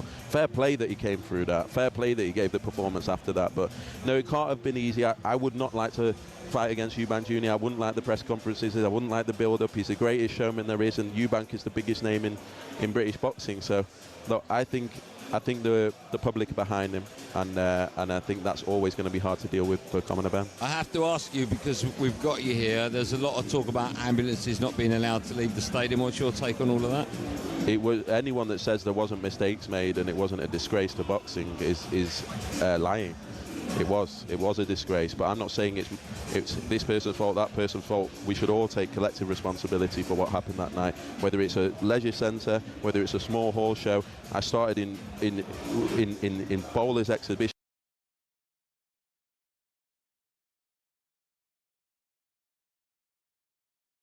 Do is that the ambulance has a clear exit route. That's the first thing. So the fact that we got it wrong on a night like that, there's no point trying to hide it. That's what happened. I saw that happen, and it could have had disastrous consequences. Thankfully it didn't. Okay, but it wasn't, in your opinion, Matchroom's fault? No. Okay. Let's talk about the fight then. I'm not going to ask you how you think it's going. It's going to go Team Eubank from your perspective. Will it be as tough as it was, because at the beginning, I think it was round 3, Conor Benn caught him a few times and everyone was up on their seats, and then there was a little bit of like, will he, won't he? And of course he didn't in the end, and it went to points. Do you think it would be maybe not a repeat performance, because I do think that Conor Benn won't come out fighting as quick as he did last time, but do you think it's going to be as difficult for both fighters? Chris has to make it less difficult. We can't afford a fight like that again. He needs to show his class. He needs to use his jab. He needs to not take as much punishment and not let the emotion. I think that's key for both of them. I think whoever stays calm, whoever can perform and box is going to be the winner of the fight. But look, I don't want a fight like last time. It was horrible. I couldn't believe it. At 3 rounds in, I was like, this is not what I expected. Yeah. I thought it was going to be a pantomime. I was ready for a great night. I had everything planned for after, you know, where we were going, what we were doing. I thought it was just going to be an absolute steamroll, and it wasn't. And it became, you know, it became touch and go. And I had Frank Warren on my right and Eddie Hearn on my left, both vying and wanting to see Chris Eubank Jr. get knocked out. So he did extremely well to come through that. But, you know, please God, we don't have another one of them on Saturday. Would you be surprised if Chris knocked him out? No. I think that has to be the plan. I'd like to see him take him out. I really would. Last question to you. If it does go the way of Benn and it goes 1-1, could there be a third? Hand on heart. If a miracle happens, then and Conor Benn somehow gets the victory and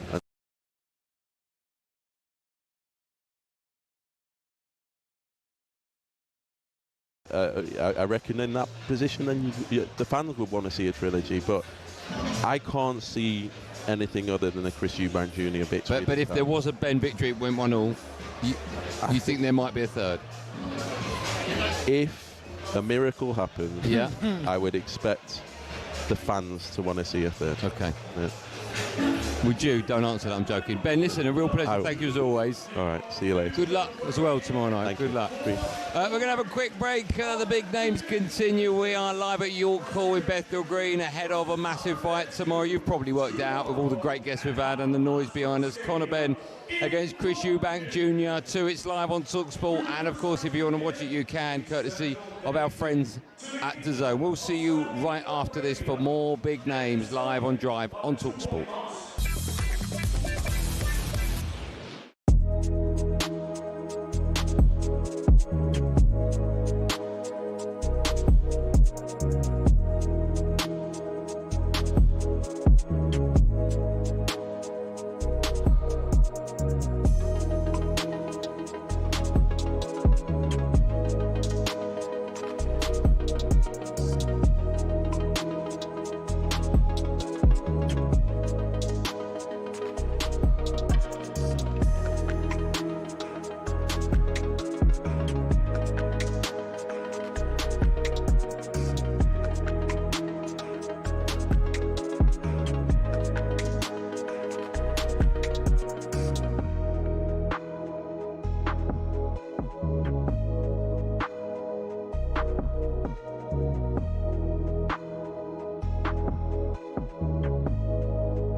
as one of the fights of the year. Eubank, I can't wait to smash your head in.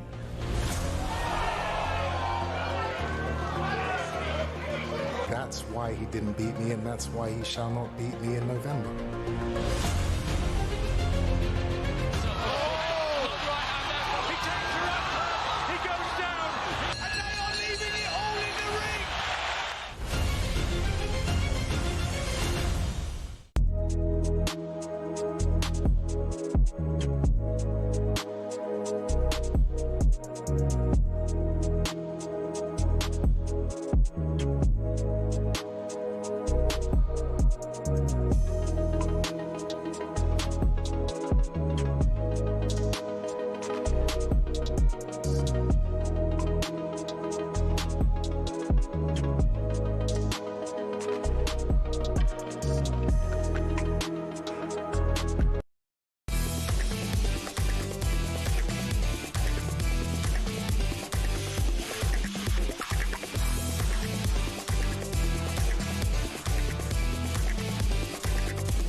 Just Eat, get delicious meals and everyday essentials from the delivery experts. We're coming live from York Hall for the weigh-in ahead of Chris Eubank Jr. against Conor Benn. It's live on talkSPORT and the Zone tomorrow night. And still to come, we're bringing the weigh-in. Well, if you're watching, you can probably see a few of the fights from the undercard. They're on the stage already, but we'll bring you the weigh-in for the main event that features Chris Eubank Jr. and Conor Benn in a matter of moments. And don't forget, of course, you can watch that live on talkSPORT's YouTube channel with us, or you can watch it on your smart TV with talkSPORT's app.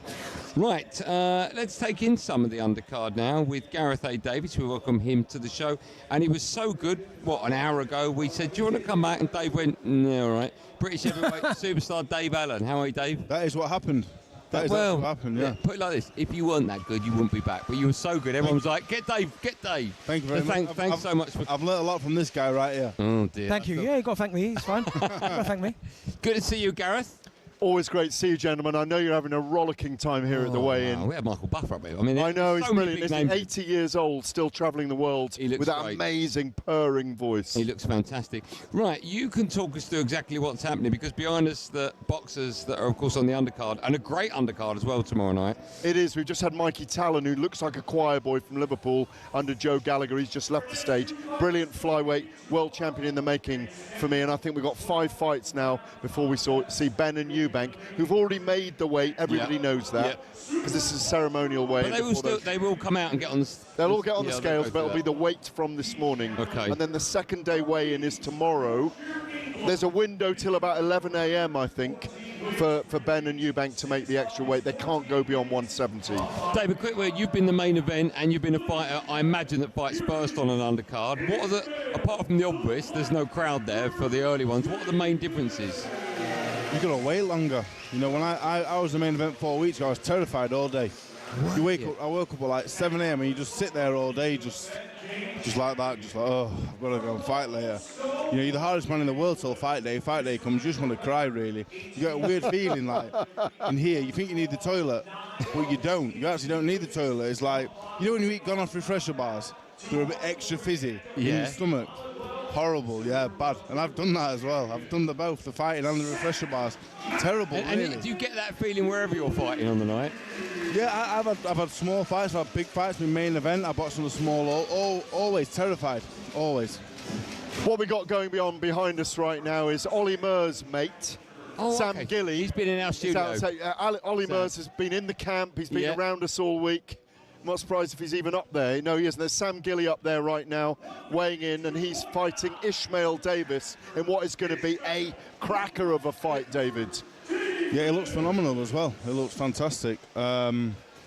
This could be fight of the night, actually. It could be. It could be fight of the night. Ishmael Davis will literally fight anybody. For the last 12 months, he fought Boachuk, he fought Ajarko, he fought Josh Kelly. He's been unlucky in a couple of those as well. Some of them were close, but now he fights Gilly. I think he's the favourite here, though. For the first time in a while, I think he's the favourite.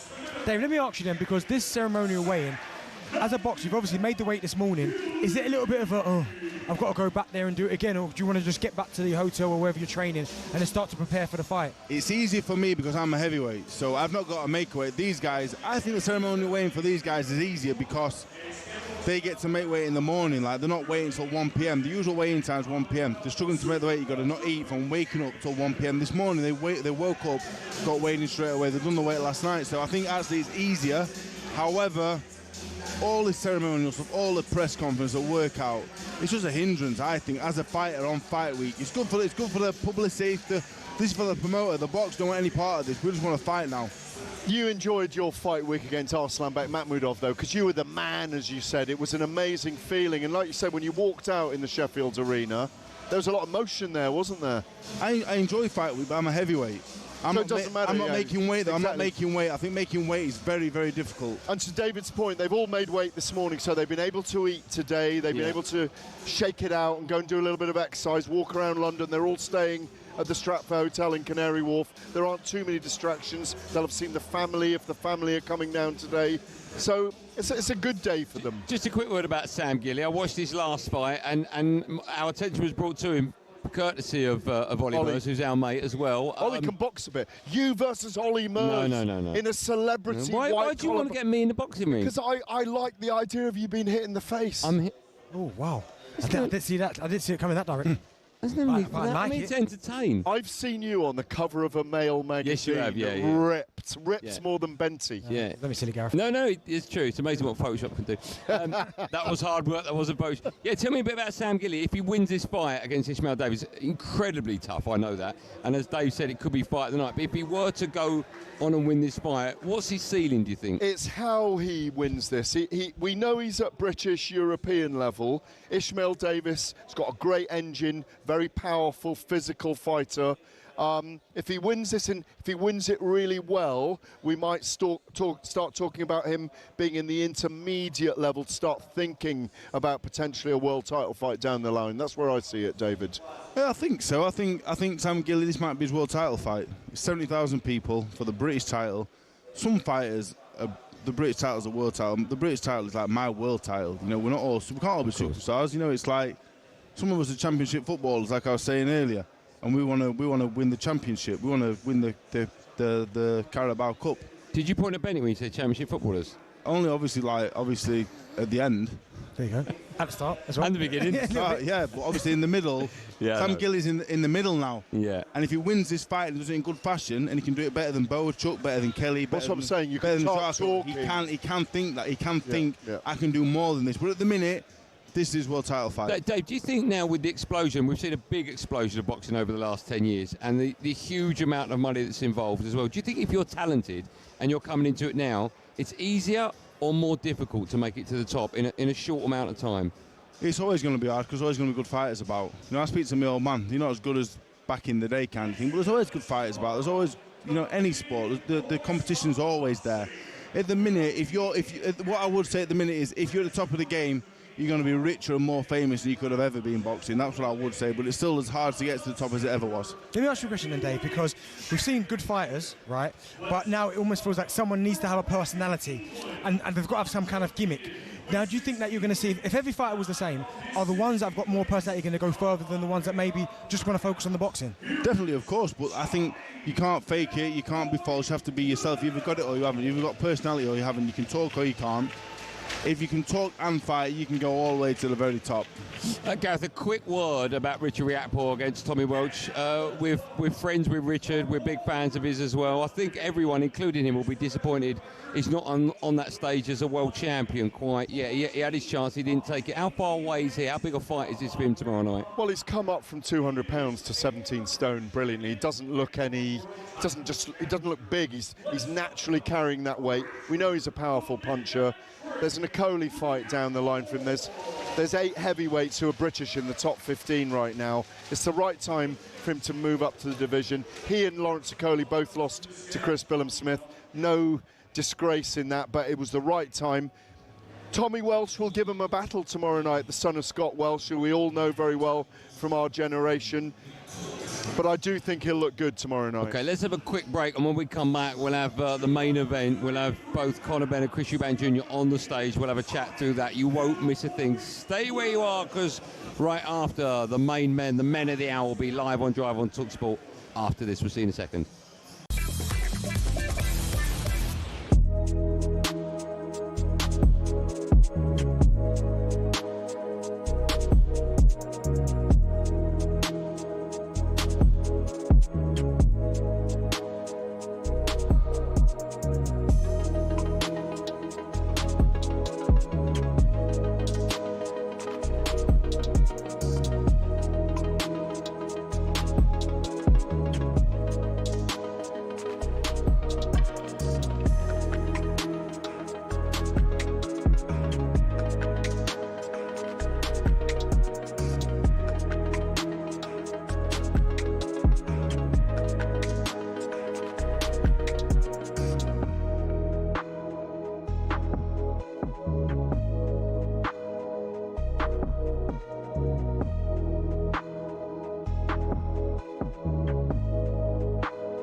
Premier League teams have got a load of crazy nicknames. Ever wondered where they came from?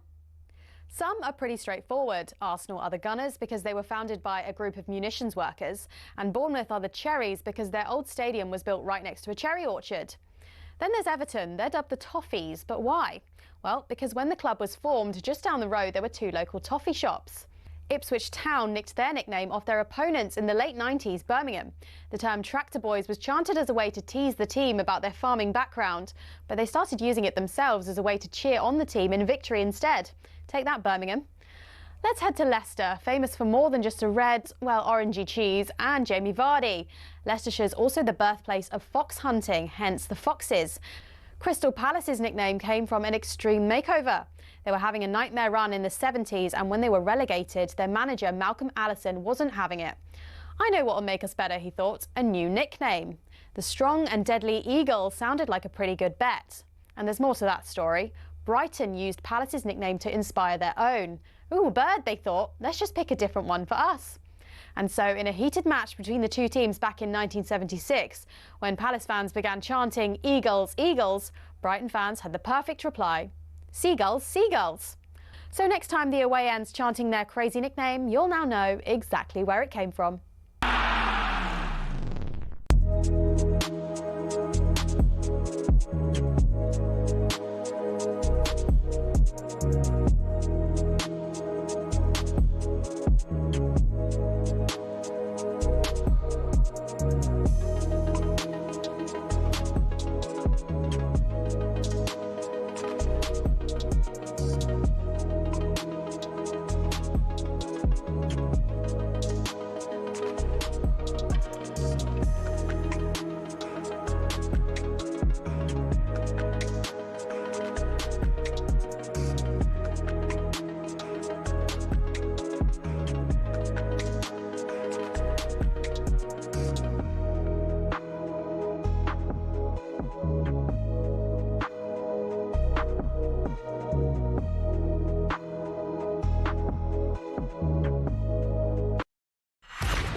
Well, I'm at Drive Time on talkSPORT. It's me, Andy Goldstein Darren Bent is here. We're coming live from York Hall for the weigh-in ahead of Chris Eubank Jr. He takes on Conor Benn. It's live on talkSPORT and DAZN tomorrow night. And don't forget, of course, you can watch the weigh-in with us live on talkSPORT's YouTube channel or on your smart TV with the talkSPORT app right now. And if you are, you'll see on the stage right now Adam Azim against Kurt Scooby. I'll tell you what, the undercard is absolutely mouth-watering tomorrow night, not just the main event. In fact, on the back of that, let's get ready, even more ready for the weigh-in.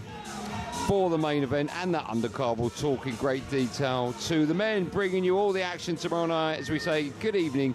Again, I think he's getting his hat-trick for tonight's show. Spencer Oliver, welcome back. Thank you, sir. And, of course, the superstar from the world of UFC and boxing, it's Adam Catchell. Hey, mate. How are you all? Very good. Nice set of wheels on today, Thanks, by the way. mate. Well done, boys. Wish I could say the same. Well, we're having a go. Listen, just a quick word about the undercard tomorrow night. It's not often that you'll hear people like me, not you, because you know your stuff inside out, but people like me that are big boxing fans, not often will we hear someone go on about the undercard. But I have to say, I've seen the names in front of me. I've seen the fighters. We had Richard Riakporhe just before the break. Yeah. It's an unbelievable night of boxing ahead of us. Yeah, the matchmaking's really, really good. I think we've got a real good one between Jack Catterall and Eko Usman. There's big ramifications for that. The winner of it will probably get a shot at the winner of next week's title fight with Devin Haney on the horizon for the winner of that. That'd be fantastic for them as they're both flirting now at 147 pounds. This that's on the stage right now, I mean, Kurt Scooby he's been speaking all week, and he's been chirping away as the American. So Adam Azim's got an opportunity to shine once again. I really like the British title fight between Sam Gilly and Ishmael Davies, and we've just seen on the scale there the man that you gave the nickname to, the Midnight Train himself. He's in a tough one, you know. Tommy Welsh has not had the opportunities that maybe has been given to some other heavyweights. Richard's not been a heavyweight. He stepped up. Tommy's getting his opportunity, and he will be bringing a whole world of pain, I think I'm right in saying he's like 17 stone, 3 stone heavier than he was at cruiserweight, right? Yeah. But he looks natural at that size. You know what, it's incredible, because I was speaking to him about that. The first thing that comes to mind, so Richard, how did you make 14 stone 5? You're weighing 17 plus, carved out of marble. It's like incredible how he done that. He said to me the same thing. I don't know how I made it. That's maybe a reflection on my performances. You know, I was a little bit negative, a little bit scared to jump in because you lose that punch resistance. He feels it is in a different place now. That's a tough fight though against Tommy Welsh, and the fight that's going on the stage right now, Kirk Scooby and Adam Azim. I'm looking forward to this one. Kirk Scooby's a kid that's come from a rough background. Azim's a class above. Come on. He's a class above, isn't he? But it's about opportunity, Adam. It's about opportunity. Yeah. And this kid will bring it, that is for sure. I'm with you. I think that Adam Azim is a star of the future, and this is another stepping stone before he goes on and collects a world title sometime next year. We've always talked about Adam Azim as the star of the future. When will we stop talking about the star of the future and say he's a star of today? I think when they finally put him in with someone like a Dalton Smith. Yeah. It's about matchmaking now. I think he's ready to go. We've got this weird situation with promoters and television channels. He's sadly on the outside of stuff at the moment because he's connected with Boxer and the BBC, whereas everything is in-house at DAZN. This is an opportunity for him because he's on a DAZN card, and the big 140 guys are kind of with Eddie and with Frank. So therefore, if he can shine tomorrow, the main man, Turki Al-Sheikh, will say, I want to see this kid on one of our cards. Fingers crossed then we might get a Dalton Smith. I mean, Dalton Smith's in line for fighting for a world title in January, isn't he? So that could be the amalgamation of something at the start of next year. Yeah, I mean, he's only 23 years of age. You know, this kid picked up a European title in his 10th fight. Yeah. Went on to Did he beat your record, son? He did. It was your record, wasn't it? I didn't want to mention it. You're still a little bit bitter about that, aren't you? I held it for 26 years. I didn't want to mention it. Won it in 11. Took that title from Nazim Hamid. But anyway, that's another story. It's not about me. Just not about me. Trying to pick them names up? Yeah, it's not about me. But yeah, Wait, lucky you're not bitter. Yeah, but no, he's gone on and won an IBO title. But Adam's right in what he says. You need that household name, really, or a name with some sort of recognition. You know, he's putting a lot on the line here going in against Kirk Scooby because Kirk sees it as a huge opportunity. Yeah. He's heavy-handed. He's a tough kid. I do think his level's below, but it will be an opportunity. And you go, they're potential banana skins when you've got one eye on someone like Dalton Smith, you know, or Devin Haney, or, you know, you're thinking too far ahead. That's the worst thing a fighter can do. Thing is, though, Scooby's got him focused this week by chatting away, hasn't he? Yeah, well, listen. If he's not focused for this, then there's a problem. If Scooby backs up what he says he's going to do this week, we're in for a hell of a fight. That's all I can. Can I ask before we move on, Scooby-Doo or Scooby-Don't? Scooby-Done. That's my tip for that one. He should come out to the theme tune, let's be straight. Oh my. Shouldn't he? Come on. And at the end, when he wins, take a mask off. And it's Daphne. That'd be amazing. That'd be good. In a moment, we're going to see your brother Jack Catchell take this. We've not seen him yet, Jack, have we? We haven't. No. He's the co-feature. Yeah. Do you know, I feel for Jack, you know, because the first Josh Taylor fight, he should have been a world champion. Yeah. And then when he got to get not just the world champion, but undisputed world. Undisputed. I feel for him because I almost feel like he never really got his flowers for that fight. And you're never going to get that back. Like, you don't get an opportunity to become an undisputed world champion in the 4-belt era. That doesn't come around often. It'll never come again in his lifetime in the boxing ring, that's for sure. He got robbed. He won the fight 9 rounds to 3. They were quite clear-cut rounds. It never went his way. It's the way, Spence. Sorry to interrupt you, mate. Listen, we've seen many a time judges get things wrong in this sport, and they got it wrong that night. Massive. It was the way that they dealt with it afterwards. He slid all the way down the rankings. The WBO who sanctioned that fight should have absolutely gone, listen, straight back in. No messing about, straight back in, redo it. And that didn't happen. And this is a massive fight for him at the weekend. He has to win it. I'll tell you what I'll do. I'm going to cut you both short. We're going to go to an ad break because I don't want to miss anything when Chris Eubank Jr. and Conor Benn take to the stage. All right, that is coming up live on Drive on talkSPORT in a matter of seconds. If you have plans, cancel them. You don't want to miss it. It's live on Drive on talkSPORT right after this.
This is going to be a bloodbath. It's one of the fights of the year. Eubank, I can't wait to smash your head in.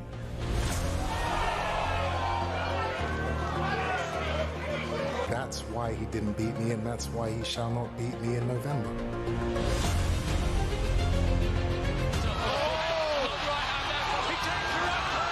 goes down, and they are leaving it all in the ring.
You listen to Drive on talkSPORT with me, Andy Goldstein Darren Bent, and Just Eat. Score yourself a stunning delivery straight to your door. We're joined by Fight Night team Spencer Oliver and Adam Cattrall because we're coming live from York Hall for the weigh-in ahead of Eubank Jr. against Conor Benn. It's live on talkSPORT and DAZN tomorrow night. You're on Sports Bar Weekender tonight as well, is that right? That's right. What does that mean? You're going back to talkSPORT Towers? Listen, all on, mate. It's a big weekend, isn't it? It is a big double bubble, I like it. Double bubble. A reminder, Two invoices. You can for the price of one, literally. Don't forget, you can head over to talkSPORT's YouTube channel and watch along with us right now. We're all getting a little bit excited because the boys that will be on centre stage tomorrow night are soon to get onto the stage. Listen, you've been here and done it many a time before. Both of you in this situation. Spence, you've been up there as well as a fighter. What's this feeling like just before, on the final night, before the main event starts on the Saturday evening? You know what? The worst bit's over. The weigh-in's been done, and now it's all about the focus, going through the game plans. You've got to remember with these two, it's sort of more than a boxing match, isn't it? There's that family rivalry and that history that goes back so far. And you just look at it and you go these kids are going to deliver a game. What we saw back in April was something phenomenal. One of the best fights I've actually seen in a British ring.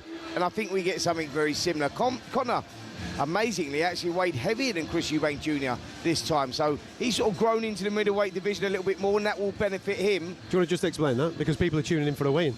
Yeah, so... There was an official one this morning. This is a ceremonial one. Yeah, this is a ceremonial one. So, yeah, sorry, the ceremonial was this morning. No, the ceremonial is tonight. Yeah, no, it's out there, though. Yeah, it's public knowledge. So, yeah, he actually weighed in heavier than Chris Eubank Jr. So that tells me that Chris Eubank Jr. has actually got the weight right. Yeah, the big talking point, I think, from the official weigh-in this morning is that Chris Jr.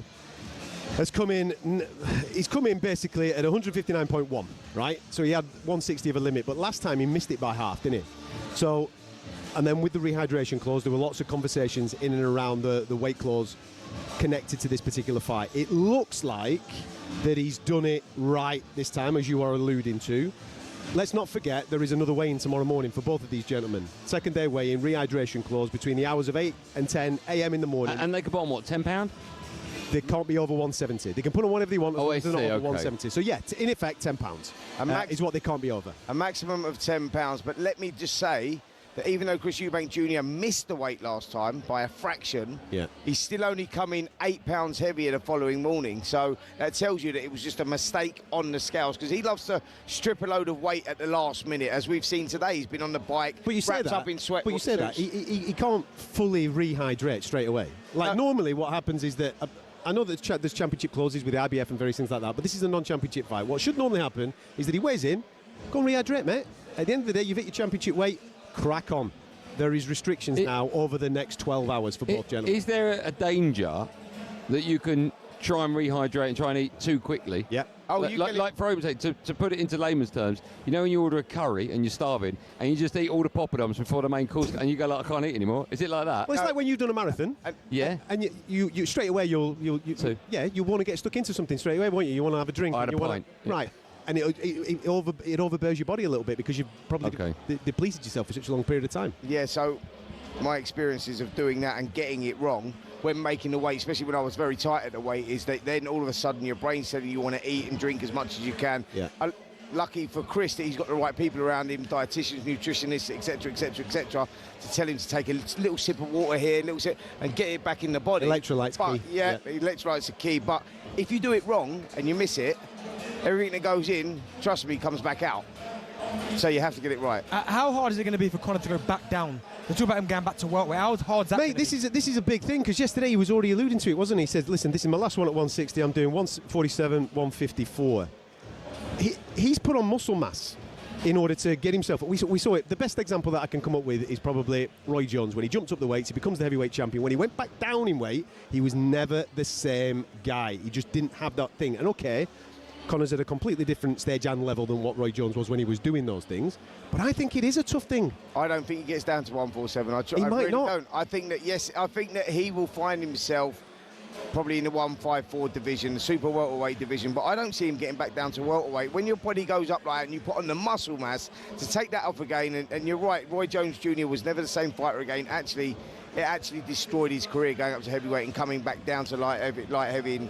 Yeah, and I see the same would happen to Conor Benn, if I'm honest. Let me ask you this. We were chatting to Ben Shalom earlier. I said, if the unthinkable from your perspective were to happen tomorrow night and Conor Benn were to win, would there be a third? And he smirked. Well, and sort of admitted that there would be another fight. Does that surprise you? Money talks, mate. Yeah, I know that money talks, but is it not about supply and demand? If the public don't necessarily want it, it won't happen, or you think it will happen irrelevant? The narrative's there. If it is 1-1, then there is a narrative that they can probably sell. I personally would like Conor to try and go back down in weight, because I think he stopped Rose after the first fight. There was a bad narrative on him going into that first fight with everything that happened the 2.5 years previous, and I thought that his performance, even though he lost, and it's clear that he lost, I thought that he stopped Rose, and it changed my perspective of where I think he can go in the game. I thought that if he won a British title, I thought he'd have done extremely well. European, he might exceed my expectation. Now I'm thinking, can he go down and fight a Mario Barrios and beat someone like that? I know that we're now discussing whether he can actually hit 147, but there's a real conversation about, can Conor Benn hit world level in those lower weight divisions? And I would love him to do that next, regardless of what happens Saturday night. Let me ask you this, Spence. Out of the two of them, irrelevant of what happens tomorrow night, who's more likely to win a world title first? Conor Benn, I would imagine. Is that an age thing? No, yeah, I think that Chris Eubank Jr. is 36 years of age now, and you look at who he's got in and around his weight. Listen, I think if he boxed for the middleweight title and he boxed someone like the WBA champ, Lara is a guy that is well beatable. He's 41 years of age himself. He's there and there for the taking. He's good though, mate. But he is good. That's the point. And you look at Conor Benn and you go, if Conor Benn can get down to 147, he can make that weight. Mario Barrios, the WBC champ, he beats him tomorrow. I think I think he come out with a lot of credibility off that last fight, because he answered a lot of questions that we all had and a lot of doubts about whether he could compete at that level, and I think he proved that he could. Yeah, I think the answer is, I think because of the name value, they both get opportunity. Chris is in some tough divisions. 160 is horrible. Yanni Bekalamakuli is an absolute nightmare for him. 168, the King's Terence Crawford, mate, and it's his mate as well, so he ain't beating him anytime soon. So just those weight divisions are tough. As well. Yeah, it's tough. Whereas I think at 147 there's an opportunity for Conor to do something. 154 is really competitive, but because of the name value, they bring eyeballs, so they're going to get chances. Cameron, let me ask you then, because the first fight was an absolute bloodbath in terms of they beat each other up. Mate, it was a great fight, entertainment. If it's the same, that type of fight, and they both obviously knocked lumps of each other, and Chris Eubank Jr. was to lose, do you think that would take way too much out of him, where you go, do you know what, maybe it's not good that they have the third fight? Or do you expect him to go again, even though it's been two really, really back-to-back hard fights? Mate, I'll be dead honest. I'm surprised that we're here for a second time. Don't get me wrong, the first fight was great, and I've no doubt that there was a massive demand for it, but I thought that we put a bow on it. You know? So I saw elements in that fight with Chris Jr. that he is no longer a 160. I know that he's been competing there for the last 5 and 6 fights, and people keep making this noise about it. His best work for me as a professional fighter has been at 168. That's where his best work has been. And I just think now at 36, coming up to 37 years of age, it's time to leave middleweight and go to super middleweight. So regardless of what happens on Saturday, I don't want to see him fight at 160 again. I really don't. I don't think we get the third fight between the two. Definitely not. I think that Conor Benn will want to focus then on his career. He'll drop down, whether that's 154 or 147. He won't. This is a prize fight, Spence, isn't it? Come on. Yeah, absolutely. What are they getting? Best part of 18 million quid between them, sharing it up? Exactly. Chris Eubank Jr. has got one last roll of the dice, and then whether that's at 160, 168, who knows? If he wins, then he gets that opportunity. If he loses, if I'm totally honest, it could be career over. Yeah, you could be right. Just a quick, we're waiting for both boxers to take to the stage. You never know how long these are going to take, so I'm guessing the boys will be on stage in maybe 2 or 3 minutes. It's a Eubank show, mate. We could be here till tomorrow. Well, you're picking up at 10. So. Just a quick word about the breaking news, in case people are tuning in for the first time. We heard this morning that that Parker's been found to have traces of a banned substance. Yeah. I think it was just after the fight, right? Just after. Yeah, so Josie Parker has tested positive for a recreational drug, cocaine, metabolites of cocaine in his system, and that drug test was taken on the day of the 25th. Now, from our experience of that, you don't test fighters before the fight. You test them in the immediate aftermath. You have your urine test immediately after. So we're believing that sample is what has been tested and come back positive. Now, the protocol going forward, that's his A sample. His B sample, which will come from the same sample of urine that he gave on that night.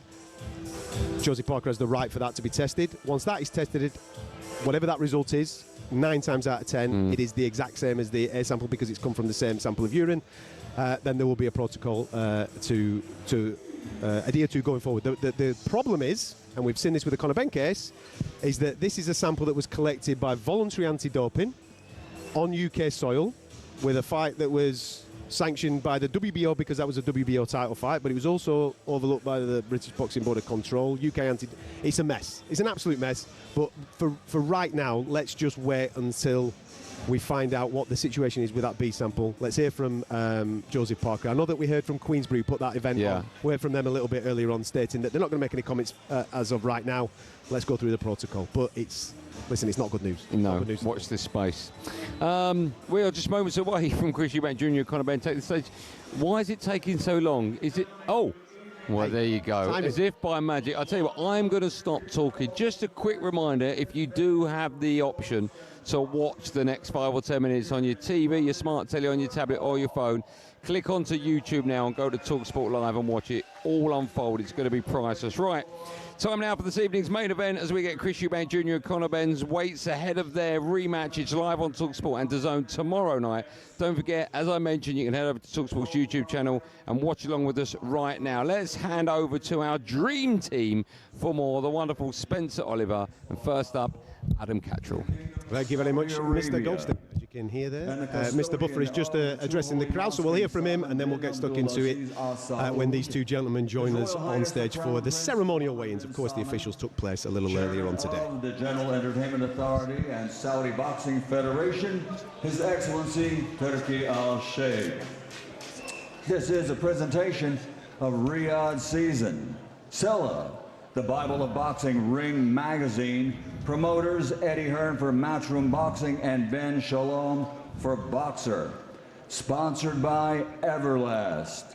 BYD, whilst Mr. Buffer's getting stuck into the Spence, right?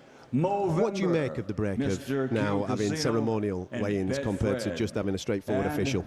Listen, from the fighter's point of view, it's a massive plus. It's a bonus because, you know, you get the weigh-ins done. We all know that everybody's tight at the weight. We've seen it with Chris Eubank Jr., you know, recently in the last fight as well. We saw the struggles that he had to go through. So for him to be able to weigh in at like 9 o'clock, 10 o'clock in the morning is a blessing, because this is the times that you used to have to weigh in when I was boxing at night. So you're going to be dry all day, and that can prevent, you know, accidents happening in the gym. Oh, sorry, that can cause accidents happening in the ring. So yeah, it's a blessing for the fighters. Yeah, I'm a big fan of them. Get the official ones done in the morning so therefore the fighters can get about the business with the rehydration. Of course, we do have that conversation about rehydration connected to this fight, because there will be another weigh-in tomorrow morning between the hours of 8 and 10 o'clock, where these gentlemen cannot hit over 170. But we've got the good news that a little earlier on today we had Conor Benn coming in at 159.4, if I'm not mistaken, and 159.1 for Chris Eubank Jr. What do you make of this, by the way? Because Conor Benn's just about to hit the scales for the ceremonials in front of these fans that are giving him a rapturous reception here at the York Hall. What did you make of the fact that the lighter man, traditionally, has weighed in only slightly, 0.3, but slightly heavier than the traditional 160 fighter? Yeah, I was surprised by that. It tells you that Conor Benn has obviously grown into the weight. They've done it well. You know, they've got nutritionists and dietitians around them, so he's grown, he's put on the muscle mass, he's done it the right way. I think the last fight, I think he weighed 156 pounds. Yeah, he came in really light. Yeah, he came in light for that, but then, you know, he's coming up from 147, or sorry, 154 in his last fight before that, but competes at 147. So, yeah, I think he's done it slowly, he's done it over time, and that will be beneficial for him, because he'll still be very athletic, dynamic and explosive, and I think that's the good thing, you know. And for this young man coming on the stage now, Chris Eubank Jr., I mean, I was very impressed. In making 159.1 tells me that he's done it right. You know, Bomac, teaming up with Bomac has been, you know, very instrumental in that, not just in his training, but with the team that he's got wrapped around him as well. So I'm pleased to see Chris getting the weight right. So here we go. As you can see with your pictures, Conor Benn on the scales there. 159.3, the official weight coming in. Conor Benn ready to rock and roll for tomorrow night's main event, which you can catch on talkSPORT. We're on from 7 o'clock on talkSPORT. Make sure you come and join us. We'll bring you the whole undercard, and then of course this main event rematch. Conor Benn hitting the scales and looking in incredible shape. As ever, when we do something like this, we're always waiting for a Eubank. It's his world and we're just living in it. Taking himself and taking a little bit of time as the tracksuit bottoms come off. Tomorrow night is for bragging rights. I'm sure the socks will come. There you go. At this time, please. And the t-shirt in a moment or two. But I'll be honest, looking at him this week, does not look as gaunt as he did the first time around. No, he's made the weight well. Trust me, those last few ounces, getting that weight off, if you're tight, can be an absolute nightmare. You look drawn, you look gaunt, your eyes look dark and sunk in. Chris Eubank Jr. looks brilliant, he looks ripped, he looks toned, his face looks well. Yeah, all good signs here for Junior. Incredible. And look, just to be... Listen, you've been in this situation before where you are getting close to where you're getting close to the opponent. It's the last time you get to look into the eyes. Is there anything that you take away from this moment now, as these guys look into the depths of each other's souls for the final time before that bell goes tomorrow night? They look at each other here and they go deep into each other's souls and they go, yeah, he's up for this, or I'm not sure he fancies this. You can read so much from this